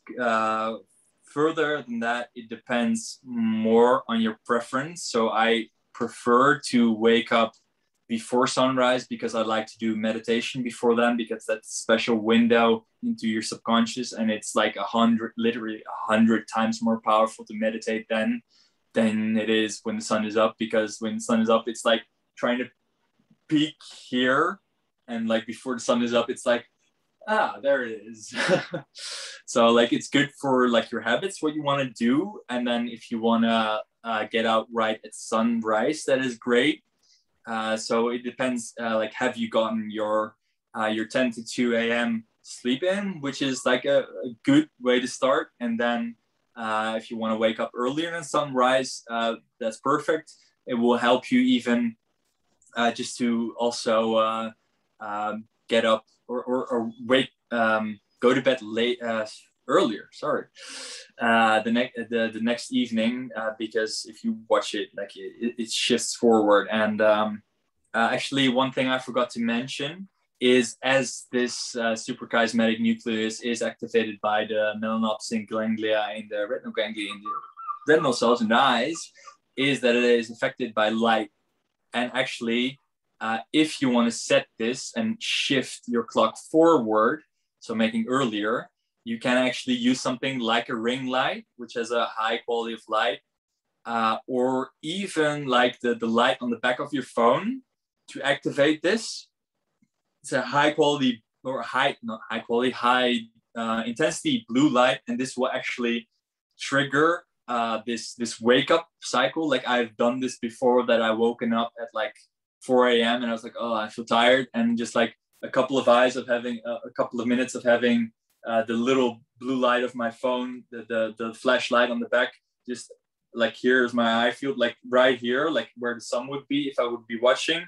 That actually, like just like 2 to 5 minutes was enough to kind of wake me up like that naturally. It's not the quality of sunlight, but it is useful when it's darker during the winter to kind of set this. And actually, like in psychotherapy, there's this thing that they call light therapy. It's like people that are depressed in the winter and suffering from SAD, seasonal affective depression. They will take them and just sit them in front of a big light box for like 30 minutes, like around 8 a.m. And this will help them kind of like get this this activation and help with mood support as well. I just wanted to add to that as well, because I had to use these sad lamps. I have got a few scattered around, just that, the bulbs are the equivalents. And also, you may find if you don't like getting up early in winter, I mean, I'm terrible for that. A sunrise, sunset clock is so beneficial. That's the other thing to add in there, because it really helps, you really don't want to wake up. And in the summertime, I think we've got natural alarm as well for the birds if you want to wake. What do you mean with a sunrise or sunset clock? Sunrise, sunset clock was, to be honest, I bought mine probably about 15, 20 years ago by our pharmacy. Right, like the Philips light kind of thing that they kind of, all right. It sets like about 30 minutes to bright sun, bright light. Right. Similarly at night time, it can 30 minutes or 60 minutes, you can set it as you want it. I want to make sure that I'm understanding. This light, it's something that starts lighting up slowly. That's right, and gradually. Okay, yeah. And I have one more question. I have this blue ray protection glasses. How does it influence my morning sunlight, for example? All right, so they're great, but only for the nighttime, or if you have a specific light sensitivity. Actually, in the morning and day, during the day, you actually want to get all this blue light. You want to get all this light, because if you block your blue light in the morning, you will not be able to properly set this like clock. So it's great for at night, and not if you have like a specific sensitivity to light. It's great. I use them as well. I use them for like after 8 p.m. or if I do anything like gaming on Xbox or something like that. They're really helpful.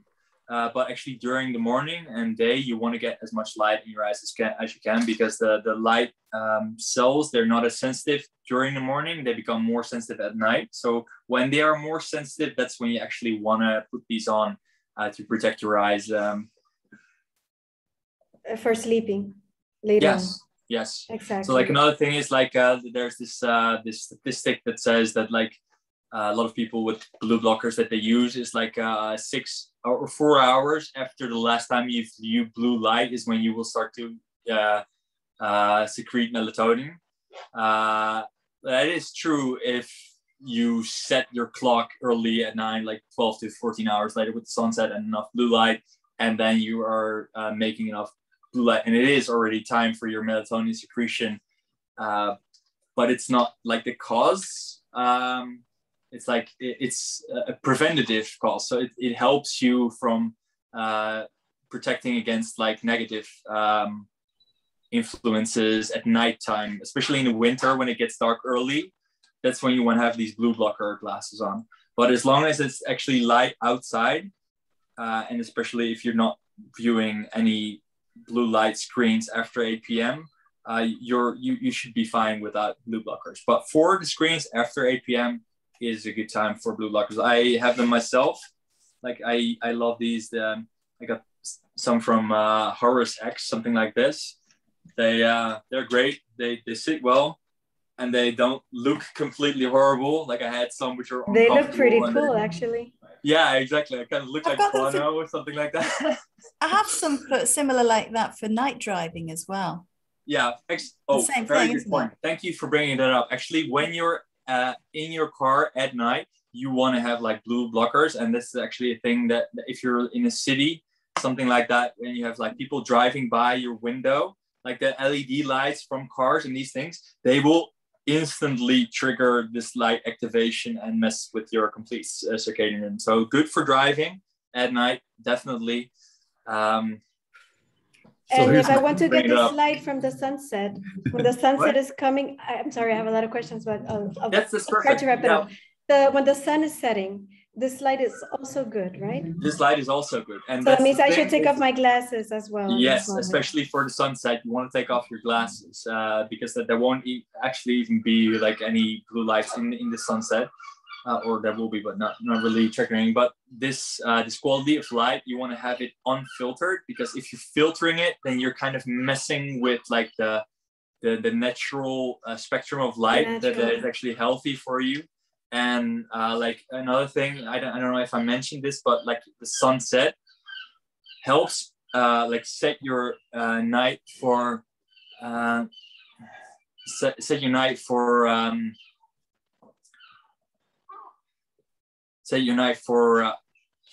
sorry, I got interrupted by somebody trying to join. The sunset actually kind of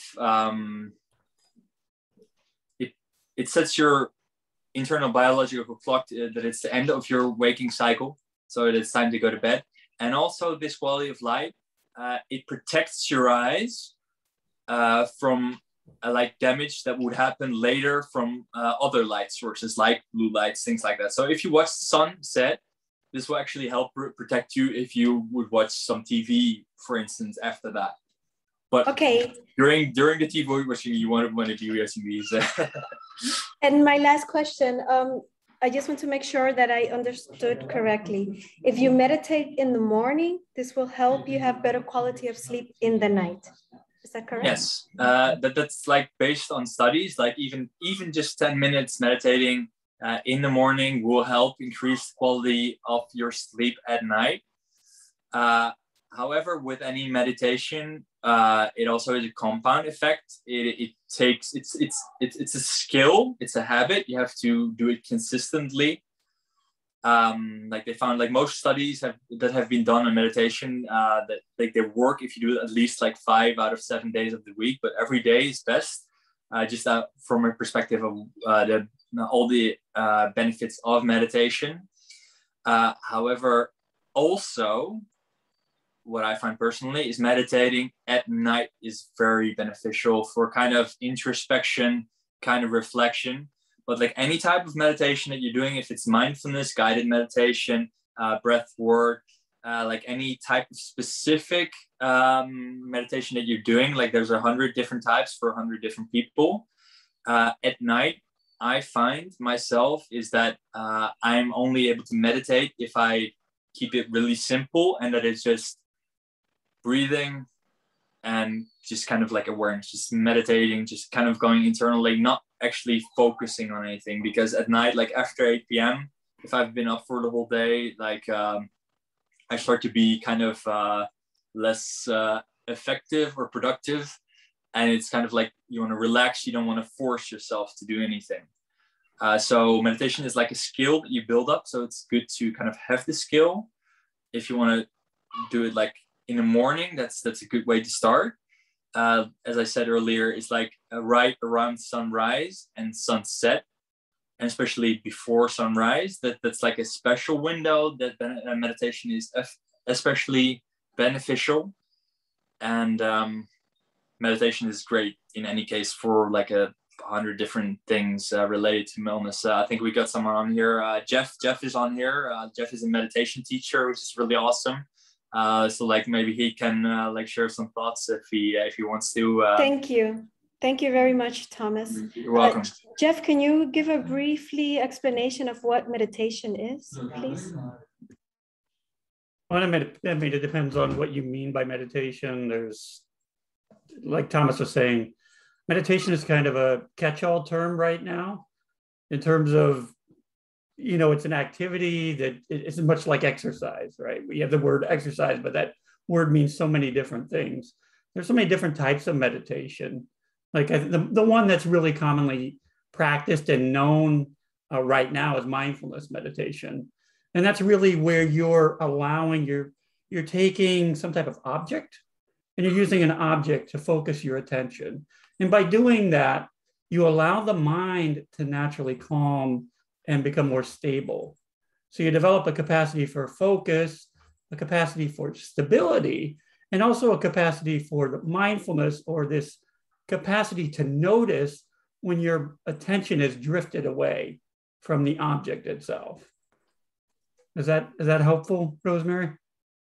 Well, what I understood from that is basically calming the mind to make it be more present. And by it being present, then you become more aware. Yes, I mean, that's the general drift of it. Because our attention is so easily distractible, and because there's so many distractions present in our modern day environment, it's very hard for the attention to stay focused when there's not some activity it's predominantly engaged with. So we use an object to focus the attention, and eventually we develop a capacity just to allow the attention to be naturally present, effortlessly present, actually. But that's kind of a more advanced level of meditation. But it's sort of like the goal that we're trying to arrive at. How's that? Beautiful. Thanks, Jeff. Thank you very much. You're welcome. So I see, Bridget, you have a question? Oh, that hand's been up for a while. But actually, I'm also a Chopra certified meditation instructor, but I'm more with the primordial sound. But to elaborate on what Jeff said, meditation can also be just a time for you to reset your body. We're so in this parasympathetic, or excuse me, sympathetic mode, fight or flight, always, with all the electronics and everything. And science hasn't caught up yet with all the damage, all these electronics and technology we have to our body. We are now finding out a lot of information, like people holding their phone like this to their face just drives me insane. You're damaging yourself. So we need to educate ourselves. Yeah. And I think all of us have something to add, but just resetting your mind and your body back into your true self, who you were, you know, what purpose do I have, living in gratitude. I mean, I could talk hours on meditation, but everybody needs to do it. If you're not doing it, you're not living a full loving life. And just to reconnect when you're seeing the sunrise or sunset, make that intention that, you know, today's going to be a gorgeous day. I love my life. The energy I receive from the sun is going to just regenerate my body and make me a wonderful person. And so it's like priming your mind, and then you're priming your body, you're priming your day, you're priming your thoughts. The same way you prime your sleep. You're reconnecting. And if you're outside, you're reconnecting to Mother Earth, which we've all lost. I mean, this goes back hundreds of thousands of years. Like Thomas was saying, we're in a freaking box all the time. I mean, we need to get out. And I concur with him getting out in the morning, that first sunrise or that morning light, doing yoga facing east. I'm telling you, you can't have a bad day. Or if something comes in, you can reset yourself like that. It's not going to take you 5 hours of that argument that you had earlier. Where do you live? Well, thank you for that, Bridget. As well, I'd like to add to that is actually yoga, both, and meditation. With experience, there you kind of develop like a little gap, like a little time, like a little space. So something happens and you're like, react. It's like something happened. It's like you have like a breath. There's like a pause, and you have like a chance to think of how you actually want to respond instead of reacting. So it kind of like, you know what I mean? Gives you this endurance. That's absolutely right. Exactly. Yeah. And another thing is, Dr. Joe Dispenza says this, is that meditation actually means to become familiar with. So meditating on something is to become familiar with. You thinking, feeling about it, and being with it, being present, and with your internal thing. And that's like a lot of people, when they sit down and they have like all this chatter and things going on, and think like, oh, I can't meditate, or I'm doing it wrong. I must stop thinking all these things. And it's like, no, actually, you're doing it exactly right. This is what is supposed to happen. You're becoming aware of who you are inside, your programs. These are your programs that you're running. It's like your brain is a supercomputer, and like your self-talk, your internal chatter is like the program that it's running. So you reprogram your mind also when you're meditating. Yes. Priming it. Can I speak? I'm Go ahead, Maria. Sorry, I'm late because I was in another session. But that's right. I can tell something. When we go from the awakening, when we work, we use the most of the time the left side of our brain, and we are all the day in this action, and we have our programs in our system. When we go to bed or in the morning, we have different waves in our brain. We have about 4 waves: the A waves, beta waves, and C waves and theta waves. And we go to sleep in the theta waves, and in this time when we go inside, we have the most relaxation. And because our brain is like a computer, has different places, yeah? The most of us works from childhood with the back of our brain, that is the reticular brain. And every day we work in this life, or working, achieving, doing something successful, and we are all in this stress.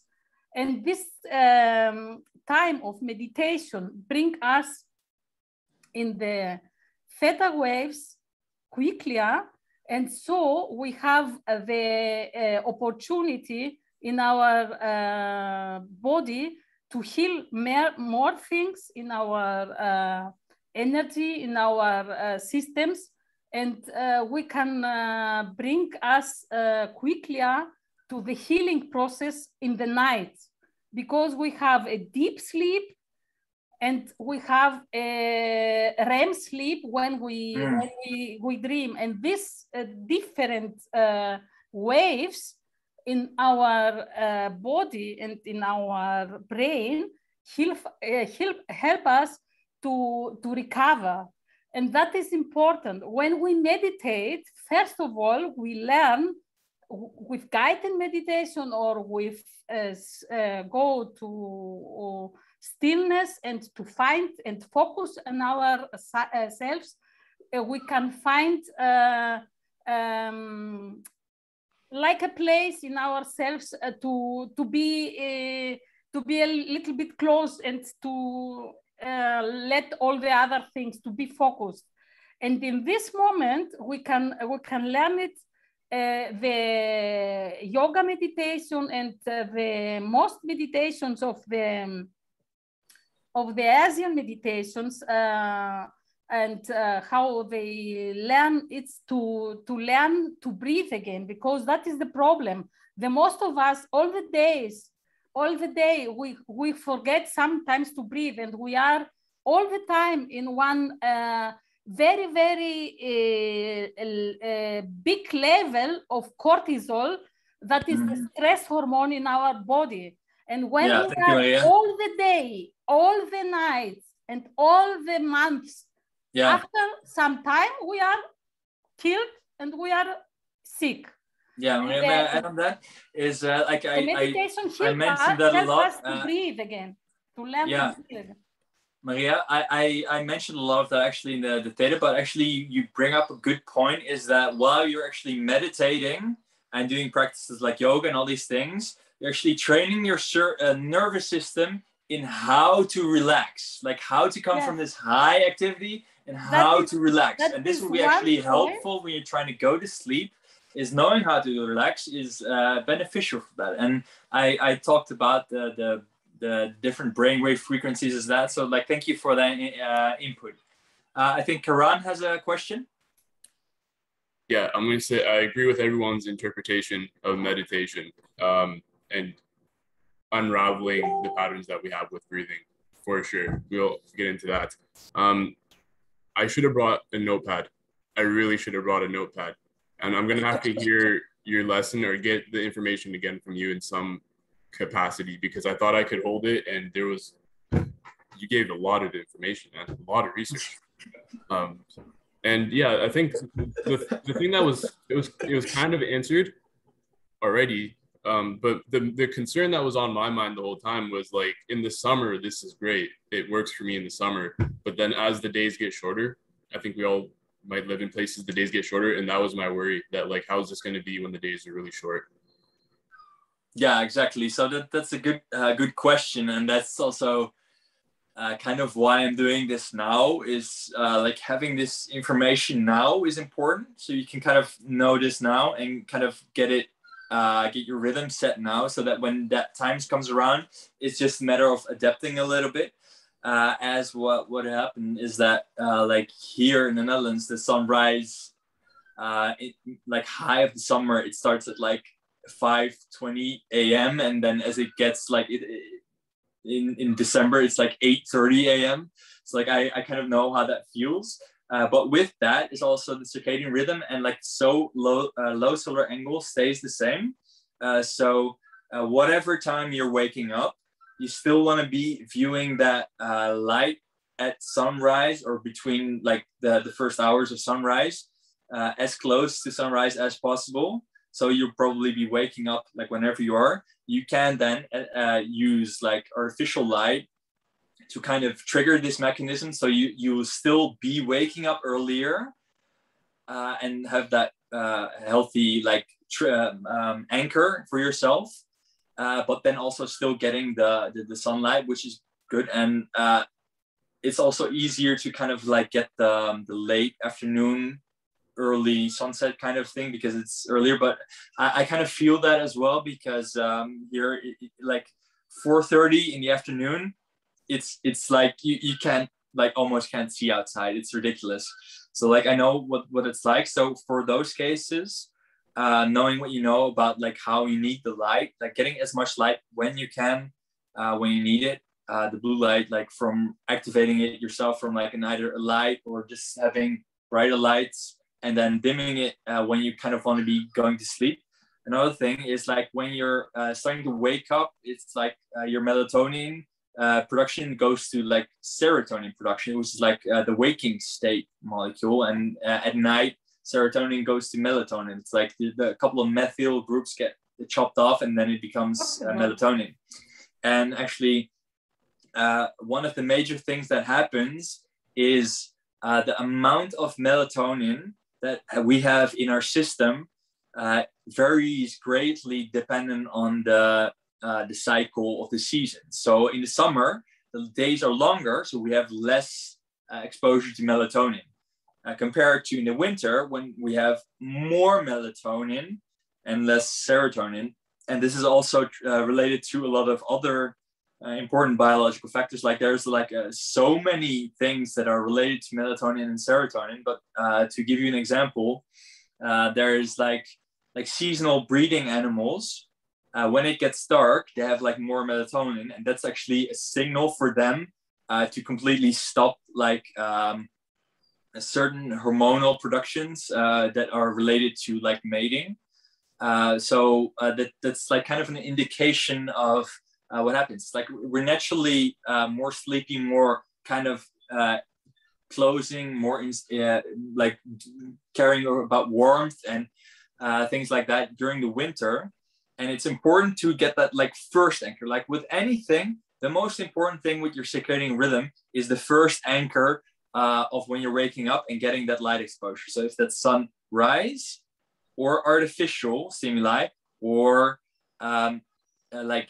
exercise, which will drive up cortisol, which is the waking up part, or cold exposure, which is waking up like also with the cortisol and the temperature difference. So like knowing all these mechanisms, actually like all this knowledge, the point of this is not to overwhelm you with a bunch of technical sounding things like the Suprachiasmatic Nucleus and the Epigenetics leaflet, which is the this and the that and the melanopsin. These are all the correct terms, but knowing the principles of how our biology works and what functions are modulated and regulated by what circumstances, like knowing these things will actually it's not the point to be like rigid. It's like, all right, I have to wake up at a specific time and view the sunset at that time and things like that. It's like, no, now you know how it works, why it works like that, what you can do, and now you have flexibility. You can adjust, you can phase shift it forward, phase shift it backwards. Whatever you want to do, now you know how it works, you can now apply. You can use it, like pick up the things you want to use, experiment with that, and like do what you need to do. Yeah, something I'm going to apply right away is that anchor. Wake up with the sun and make sure I don't look out the window when I get up. So I'm going to look out the window in the mornings now. Make sure. Where do you live, Karan? So Karan, important is that like if you like having a window like this would be a window. Make sure that it's fully open so that you're like outside and you actually view light like it would be if you're actually outside, right? Because like if you have like a window and the sunlight's coming like that, you're sitting here, you're still not missing like all the good stuff that's coming up there. So you want to actually have like the full spectrum of light. And it's actually with the amount of looks, like what it takes to kind of like set this thing optimally. It's like something like 100,000 looks, which is like optimal for setting this, which is like 2 to 10, 20 minutes, like being outside, like even cloudy days. It's like I did this, just, you can download this light meter. Actually, it's called Light Meter. It's an app, and it uses your camera to measure how many looks there are in your environment. And you can actually view, like outside, for example, like I can't do it right now because I'm live on my phone, but you can actually view how much looks there are to kind of give you an idea. You measure it a couple of times, you measure it here, you measure it there. And actually what that does is like showing you that like inside, it's like actually only like 5 to 25 to 50 in the morning, while outside it's like 1,000 to 2,000 to 3,000. Just having that awareness of how much light difference it is. And it doesn't matter if it's not direct sunlight. It doesn't matter if there's overcast. Like the light diffusion outside is just like 50 times, 100 times more powerful than inside. So that's important. So even just opening your window and sticking your head outside the window will do the trick. If it's cold, for example, I imagine like Toronto in winter. So that means that my window filters all this good stuff. In your car, yes. And in my house also. Also. Interesting. Thank you. Dan, I think you have a question. Yeah, man. First of all, great seminar. Thank you very much for all this information. I have many pages of notes. And awesome. I actually knew a lot of this, and I still have 6 pages of notes. So that shows how much you've jammed in here. And I agree with the people in the chat who said it would be great to have kind of a cheat sheet from this, like the sleep hygiene section, maybe. Will pointed out, just so we could refer back to something a little cleaner than my handwriting. 2 quick questions. One, I get sometimes middle of the night insomnia where I'll wake up after maybe 2 or 3 cycles. And I also have 2 14-month-old kittens. So sometimes they will wake me up mid-cycle, you know, when you're so tired, you feel like you're drunk if you try and get up and do anything. Yeah. Actually, warm milk sometimes helps. I just keep all the lights off in the apartment. And so the only light is from the microwave. But a lot of times that doesn't work. Do you have any tips for what you can do when you're woken up in the middle of the night and, you know, I don't want to take pills or anything, but how can I get back to sleep easily instead of waiting for an hour in my bed before getting up and trying to do something? All right. So little bit more info on that. First, what time are you going to bed? I tend to go to bed between 11 o'clock and midnight. So I'd be waking up 3 or 4 in the morning, and I'm trying to shift that back. All right. What will be useful for you is like starting with like the morning sunlight, really doing that, and then getting to bed earlier. As like I mentioned, it's like the 10 p.m. to 2 a.m. is like the gold mine of when you want to be asleep.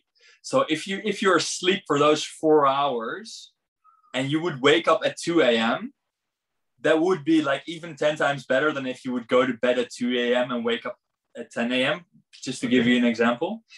More is, so you're waking up around 2, 3 a.m., right? Yeah, 3 or 4. So basically 3 or 4 hours. All right. There is one thing is that it's kind of a funny thing. And like, I haven't really been able to find a research on this, but you will find it if you just kind of look online. But it's like actually all humans wake up somewhere between like 2:45 and 3 a.m. There's like a little thing, like most humans wake up then. Most humans don't remember waking up then, but it's kind of like a thing that happens when you kind of go out of these cycles. And like some people say that that's like the perfect time to do meditation. So first thing, what I would recommend is, without taking any supplements, is that when you're waking up, like doing like a non-sleep deep rest protocol. So doing like a yoga nidra meditation, like 1 hour of yoga nidra is like, has been equal to like 4 hours of sleep. And It's like it puts your body to sleep, but you consciously stay awake. What often happens is you will also fall asleep because it's just it's basically putting your body to sleep while you stay awake. So it's good for a lot of other meditative things, but great actually for falling asleep if you're having trouble falling asleep or going back to sleep, and even just regenerating. So then you don't have to be waking up and doing stuff. Like I don't recommend like drinking warm milk for other reasons. Like the caffeine in milk has other like harmful effects on the body, and it's like I don't mean to like kind of push a plant-based ideology, but like the type of milk of the type of animal is designed for the type of animal that the milk was given by. Let's leave it at that. Other sugar implications as well. I'm a dentist, so yeah. Sugar implications as well.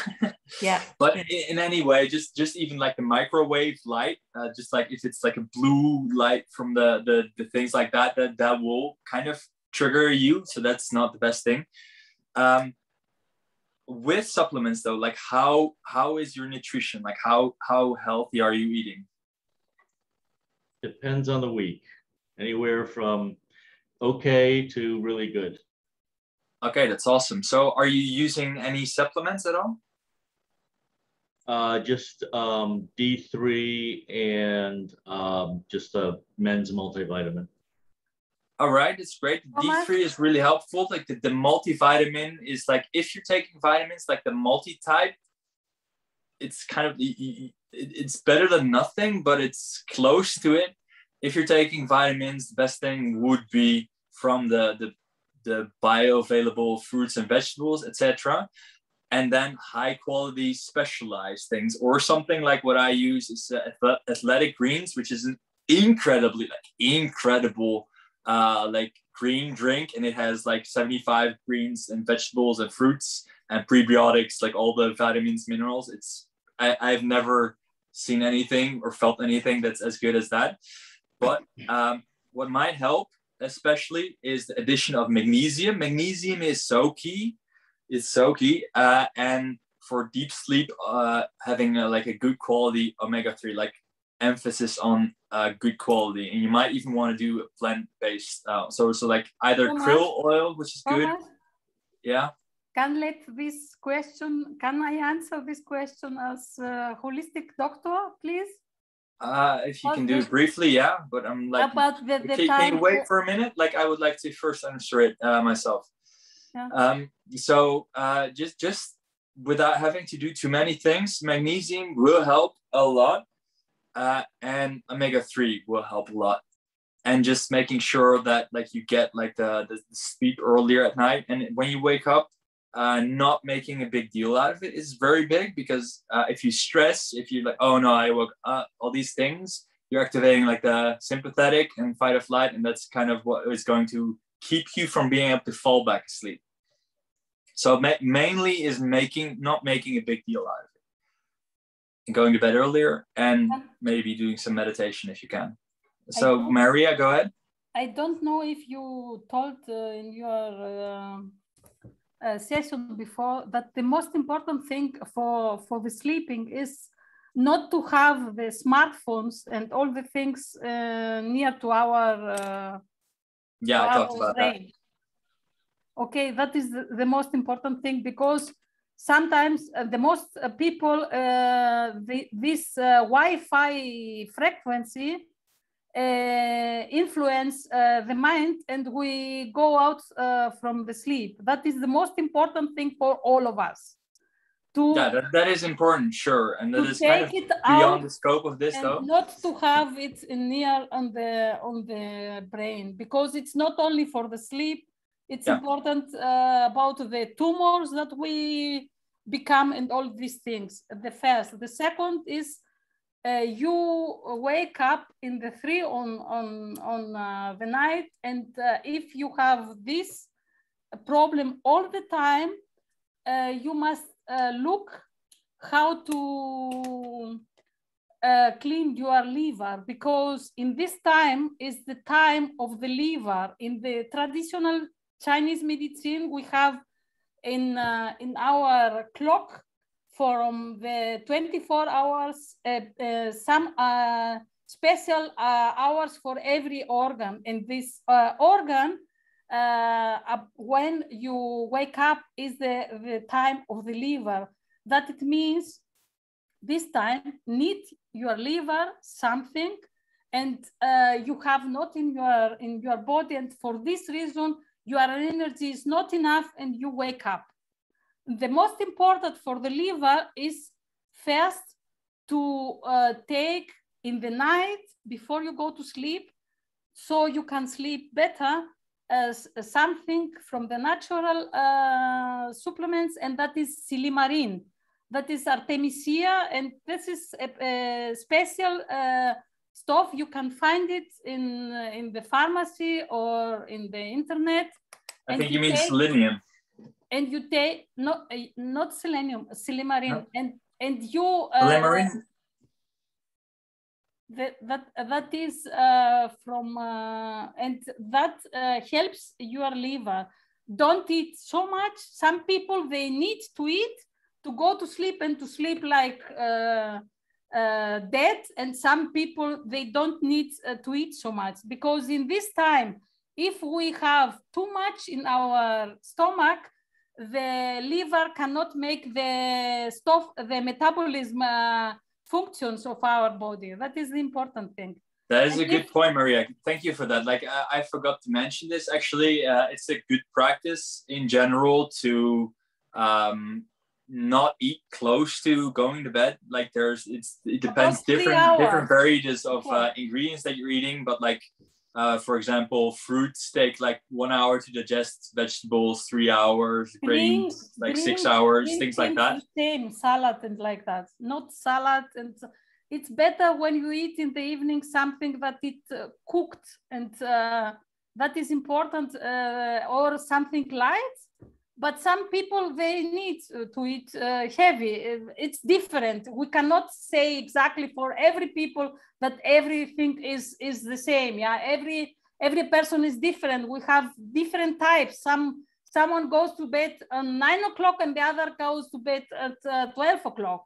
The important thing is that we need a deep sleep, about 1 hour. And then the other phases, when you have that and you can recover, that is important. Yeah, right. I've covered a lot of that, and that actually goes, Marianne, that goes a lot against what I've been teaching with a lot of this stuff. Actually, what the main things are, actually with the ultradian cycles, is getting enough of them, getting the anchors of light, which is the most important thing. Then just having a healthy gut, and actually just filling up any vitamin and nutrient deficiencies. Yeah. Like I've covered, like vitamin C deficiency can actually manifest as waking up at night. Omega-3 will help deep sleep and staying asleep. Magnesium will help with a lot of other of these. Magnesium is important, but vitamin C, it's not good for the evening, it's in the morning. And that's actually not true. No, actually, vitamin C is also very good for in the evening. It helps you with sleep, but not to take it at night. Vitamin B12 for the sleeping. That is important for the sleeping and for all the problems. Hey, Thomas, just real quick. You've mentioned Yoga Nidra several times, both shorter and longer. Who is talking right now? This is Den. This is Den. Oh, yeah, sorry. You've mentioned Yoga Nidra several times, both shorter and longer meditations. Do you have any suggestions? Yes. Could you either send a link out? Yes, definitely. I will put them actually. Ooh, how am I going to share this? Yes, there are actually 2 great Yoga Nidra sessions specifically, which I use. There's a company that I think it's called the Emdr Yoga Institute. They're on YouTube. If you type in Yoga Nidra, space M, so 2 words, Yoga Nidra IM, Yoga Nidra, or Yoga Nidra IM. There's a lot of really excellent, high quality Yoga Nidras.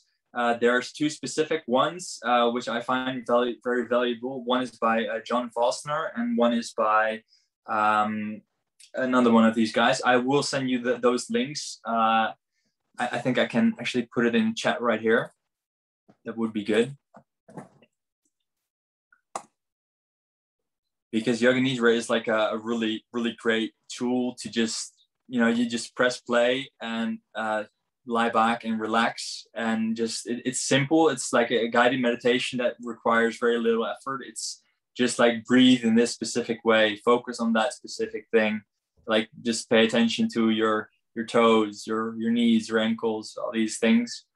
It's really easy, and it's really effective. And especially just how easy it is incredible, and how beneficial it is.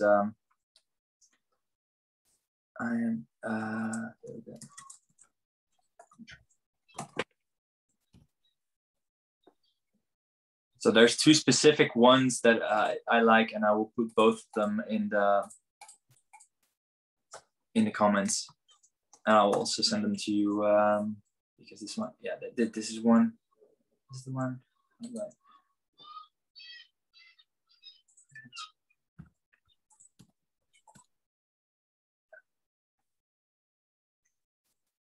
Where's the chat? There we go. Here's the one. And that's a 38-minute one. And the one I particularly like is a 48-minute one. There are also shorter ones, but these are two specifically very high quality ones, which I prefer. And once you kind of learn the skill of doing it yourself, you can actually use it yourself for taking a nap if you are not able to access the internet or YouTube, all these things. Most useful is that these two links on YouTube.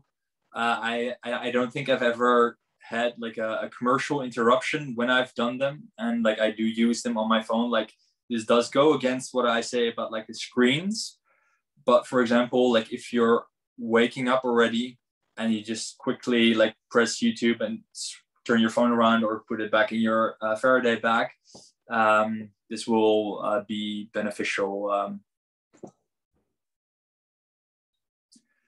Joe, I think you have your hand up.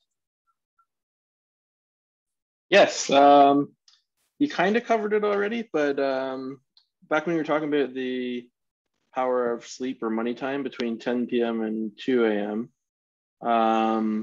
somebody had mentioned something about a daytime, nighttime clock.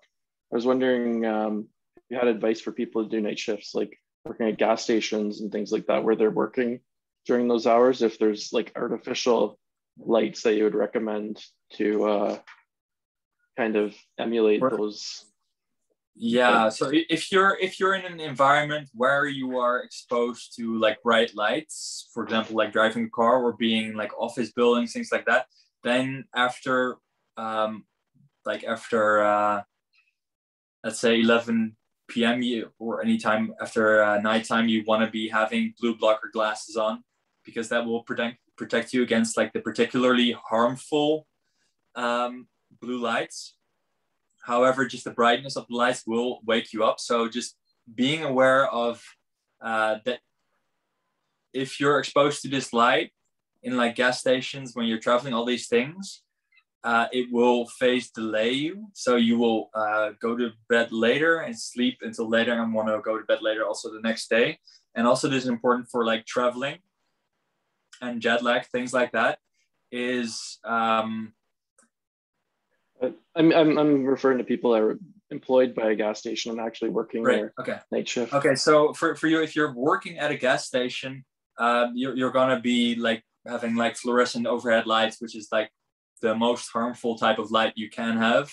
What you can do to protect yourself is just having blue blocker glasses. That will be like the least and most thing that you can do.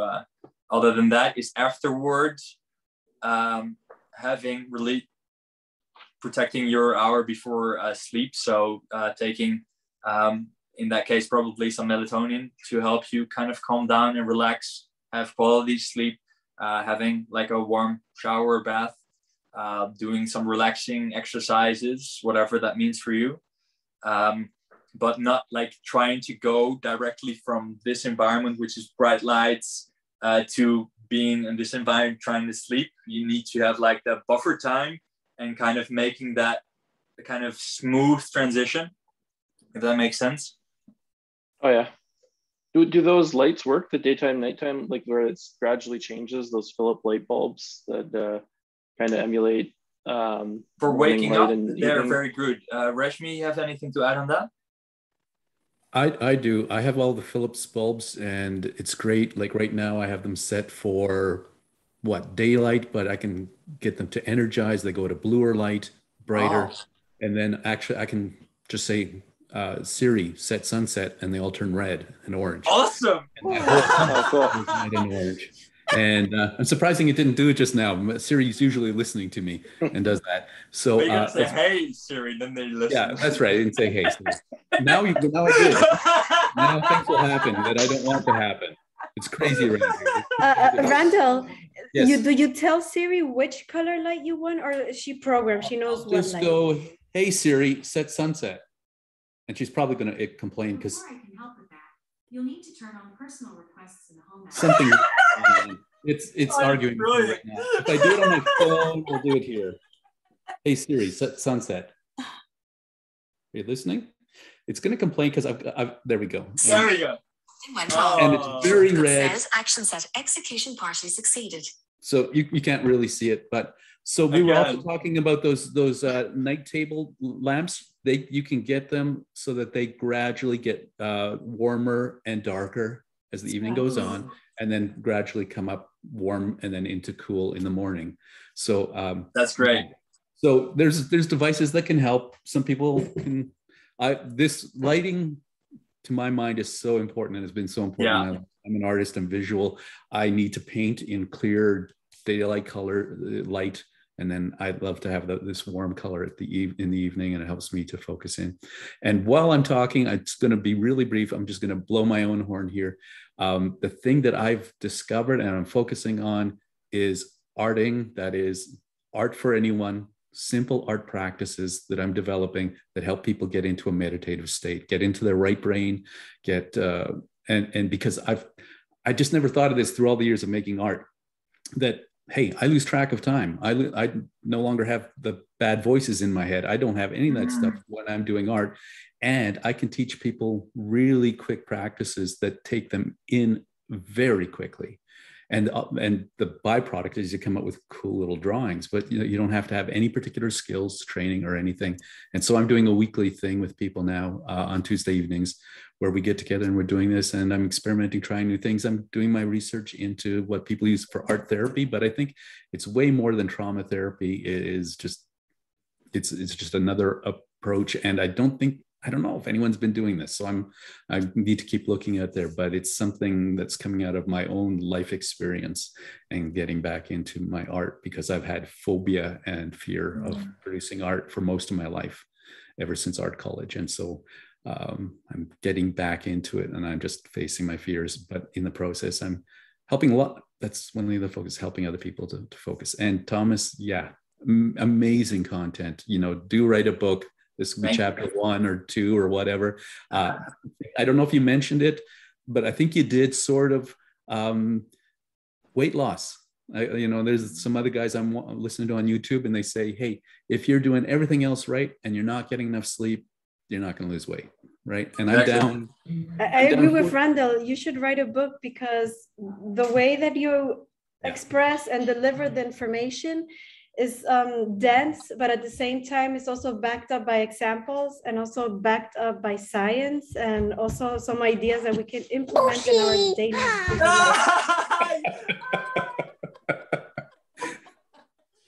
We have different distractions also besides lights. And I also have one question for Randall. You said Tuesdays evenings. Where do you live? I mean, evening is a little bit relative in this. I live in Canada. Yeah, Randall, maybe you can put a link in to your group in the chat, and then people can find it there. But in Canada, and so summers are hugely long. I mean, the sun never really sets almost at certain times in the summer, and winter is really short. So that's part of the reason that interior lights are so important, that I still have to try and create brightness. I know it's not the same amount of lux, but I try and get the lights close to me, and even get a seasonal affective disorder light if I need it, and that kind of thing. And and I've got the blue blockers and everything else going on. So does that answer your question, Rosemary? Yes, that's thank great. you very much. And thank you, actually, Randall, for bringing up that point. Is that the quality of lights that you have in your home is very important. And if you can have something like a switch to darker, more red lights, for example, what he has, that is brilliant. One thing that I mentioned that earlier, is like getting the light, like any lights in your house, if you can replace them with light bulbs that are like an amber light or like 2400 K, like Kelvin, light velocity, or what it's called, that will actually be massively helpful for anybody, because it's enough light to see. And it's actually kind of like there is like the room is like fully lit with candles, just a little bit brighter. That's actually kind of feeling that those types of lights have. And for you, Joe, I don't know if you're able to do this, but if I was in your position, I would just go in and like switch out all those light bulbs for like the incandescent like red lights, if you're able to do that at all. Just kind of like hack your environment that you're not exposed to, but I don't know if that's possible. Well, I was actually asking for someone else. Somebody just rented my mom's basement, and the girl is a young girl in her 20s that works at a gas station. So I was wondering if I could give her some tips that I've learned from today to help her out. And give her tips. Tell her like 3 things. Wear the blue blocker glasses, like good quality ones. At work, get the sunlight. This is an important one. Get the sunlight of the sunset, because the sunset light that will help actually protect your lights, your eyes, and the sensitivity of light any further than that. Like I've mentioned that. So sunset, blue blockers, then also some rays, which is good, and making sure that her house is really dimly lit with good quality, low fluorescent light, or low incandescent light. And all these notes. Yeah. So about the notes, everybody, like actually realized this. Like I was massively stressed out today. Like I have never had such feelings of like I would say nervousness, but I was like, yeah, these are nerves, but I'm actually gonna reframe it and make it excited. Still, it was very stressful, and like I wrote like all these 14 pages of notes, and I was like, how can I ever do all of this that I want to teach? And then when I got done, I was like, I don't have time for my nap before I get on the call. I'm gonna go for a run. And like I went for a run and kind of like got in my body and kind of got out of my head, which was great. And like I realized like what I have these notes here, like that's like a little ebook right there or something like that I can share with everybody. And together with this workshop with all you lovely people, thank you so much for being here. I have time for maybe like 2 more questions, and then I got to wrap up because it's 10 to 8 p.m. here, and I got to protect my last hour.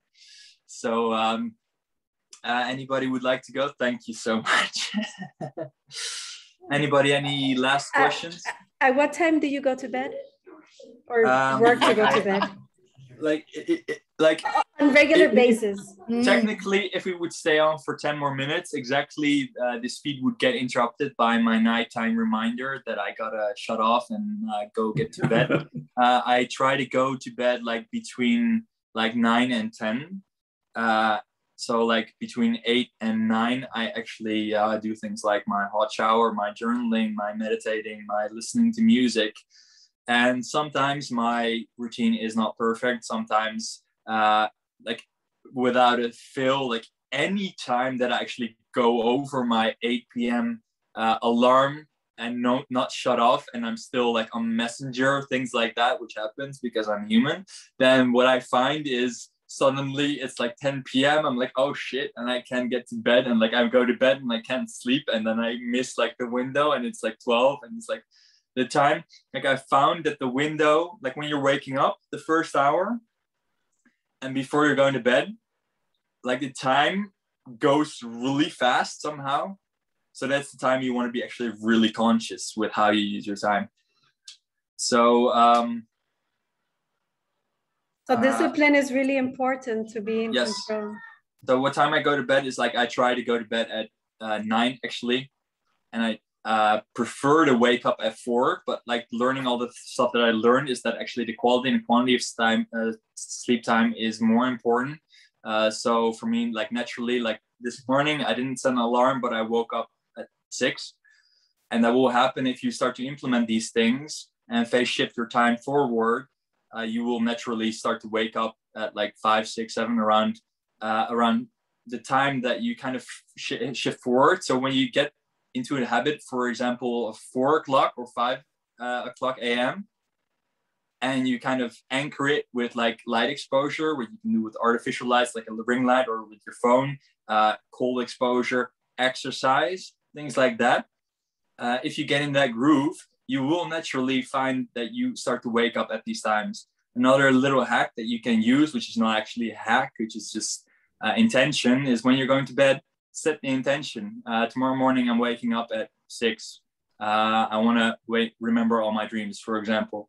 And a lot of times it will happen. This is what happens when you set your alarm and you wake up like 1 minute before. This is actually what does that, is the intention of focusing on it, and because it's important, that's why you do it.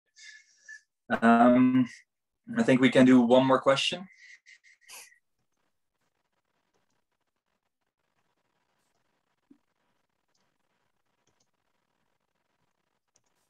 Does electricity, do you think it also influences? For example, if I have like a night lamp and it's next to my bed and it's connected to the lamp, even though the lamp is off, right. Does it still, this energy influence my environment while I'm sleeping?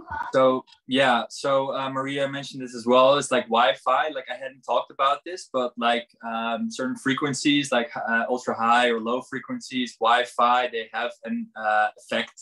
EMF has an effect, and electronics have an effect. And the way that your building is wired depends on how the constructions in your country work. But some have like really sloppy electronics, and then like even having like a wire socket will have like some EMF, electromagnetic frequency, like on your room, and this can be disturbing. What this depends largely on is how sensitive you are to these things. There are like studies of like one woman that had, or not studies, but like anecdotes of one woman who had, who was diagnosed as bipolar and was sectioned. And they later found out that like where she slept was like on the other side of the wall, there was like a big Wi-Fi router. And when they kind of removed that, her symptoms got away, and things like that. But one thing that you can do, like they have this in England, which is really beautiful, is that like the electricity sockets, you have like a little switch on them. You can switch off the electricity there. This will completely cancel like any type of electricity give off. You can manually install these things in your home. Another thing is like switching off the Wi-Fi is always a good idea when you're going to bed. But I mean, what about if there's Wi-Fi from other neighbors? They live above, they live under. Do plants help with this? Yeah, well, grounding is really good for, in any case, just going outside and being with your bare foot on the grass or on the ground, which is good for like help dealing with like getting rid of like positive charge in your body. You can also get grounding mats or grounding sheets even, but you have to do your own research in this and looking for this. I live in a place where if I switch on my Wi-Fi, like I have like 24 different signals that I could pick up. This is not so good. I find that if I switch off my own Wi-Fi router, I do sleep somewhat better. So it's like little things that make difference. It's like needle movers. Thank you very much. Can I just add as well to that? You know, you talk about plants, Rosemary. I knew a little bit. I just quickly Googled, so I'm not going to take all the credit, but it does say, you know, there are certain plants that are good for absorbing EMF. So such as cacti and the snake plant you mentioned earlier, Thomas, and also aloe vera. I've got loads of aloe vera at mine. Oh, really? Yeah, that's asparagus. Great. Yeah, so there are some plants that are good. So yeah, you could keep those around you at bedtime, and just dotted around your home. Aloe vera and snake. Snake plant and aloe vera. As I say, just Google it. Just One last thing that actually came to mind while Rashmi was talking is there is a specific type of precious stone, like a mineral, like these little things that people carry around or have necklaces. Yeah. I think it's like an obsidian or like things like that, really blue, black types of stones. They have like properties that they help absorb radiation, like for your laptop, or if you have it in your pocket or things like that, you would have to look into that, but they are helpful. And I think that's it. Like my voice is starting to really go, and I have about 3 minutes and then I'm shutting down. So thank you all so much for being with me. Thank you for your questions. Thanks, Thomas. Thanks, everyone. I'm going to do a cheeky plug as well, like other people have. I mentioned it in the chat, but yeah, I do help with sleep as well and a few other things. Yeah, Rashmi is a great sleep doctor, hypnotist. So yeah, I'm not trying to steal your thunder in Please go ahead. Any shape or form, and I'm not going to go into it either because that's my own mastermind. So you guys will just have to come over and see me. Yeah, we got the dream team with Rashmi as well. So thank you guys. Yes, 3 of my team members are here from the dream team. So just so you know, Bridget watch out for us. Yeah, actually, we're almost completely here. Like, we are. It's just Diderik missing. Yes. Right. I'm so glad. Love you all. Thank you so much. So happy to work with you guys. I haven't read any of the chat. I did save the chat. Yeah. The recording is going to the cloud right now. I'll take a picture for you as well if you want. Yeah, please go ahead. Corinne, come back. Okay, I'm sorry. Chris, get on here. Others there. Okay, I'll count you down. 3, 2, 1. Thank you. And once again, 3, 2, one more, just for good luck. 3, 2, 1.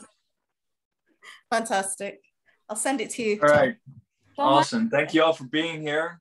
I appreciate you. Appreciate your time. It went a lot longer than I had anticipated. I thought I was going to do one hour quickly, and then it was 2 hours by the time I finished. So I was like, all right. The uploading is going to take you hours. Just telling you, I've done this before. Over 3 hours is going to take a long time. So good luck.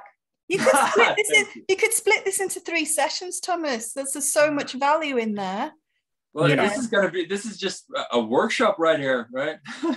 Well, three workshops. You know, that's really over delivering. Thank you again. Well, that's great. I appreciate that. Well, thank you all. So much, Thomas. Rest of your day, all. Yeah. Thanks so much, Thomas. All right. Good night, everybody. Night. Thank you. Thank you. Night. Thank you. Thanks again.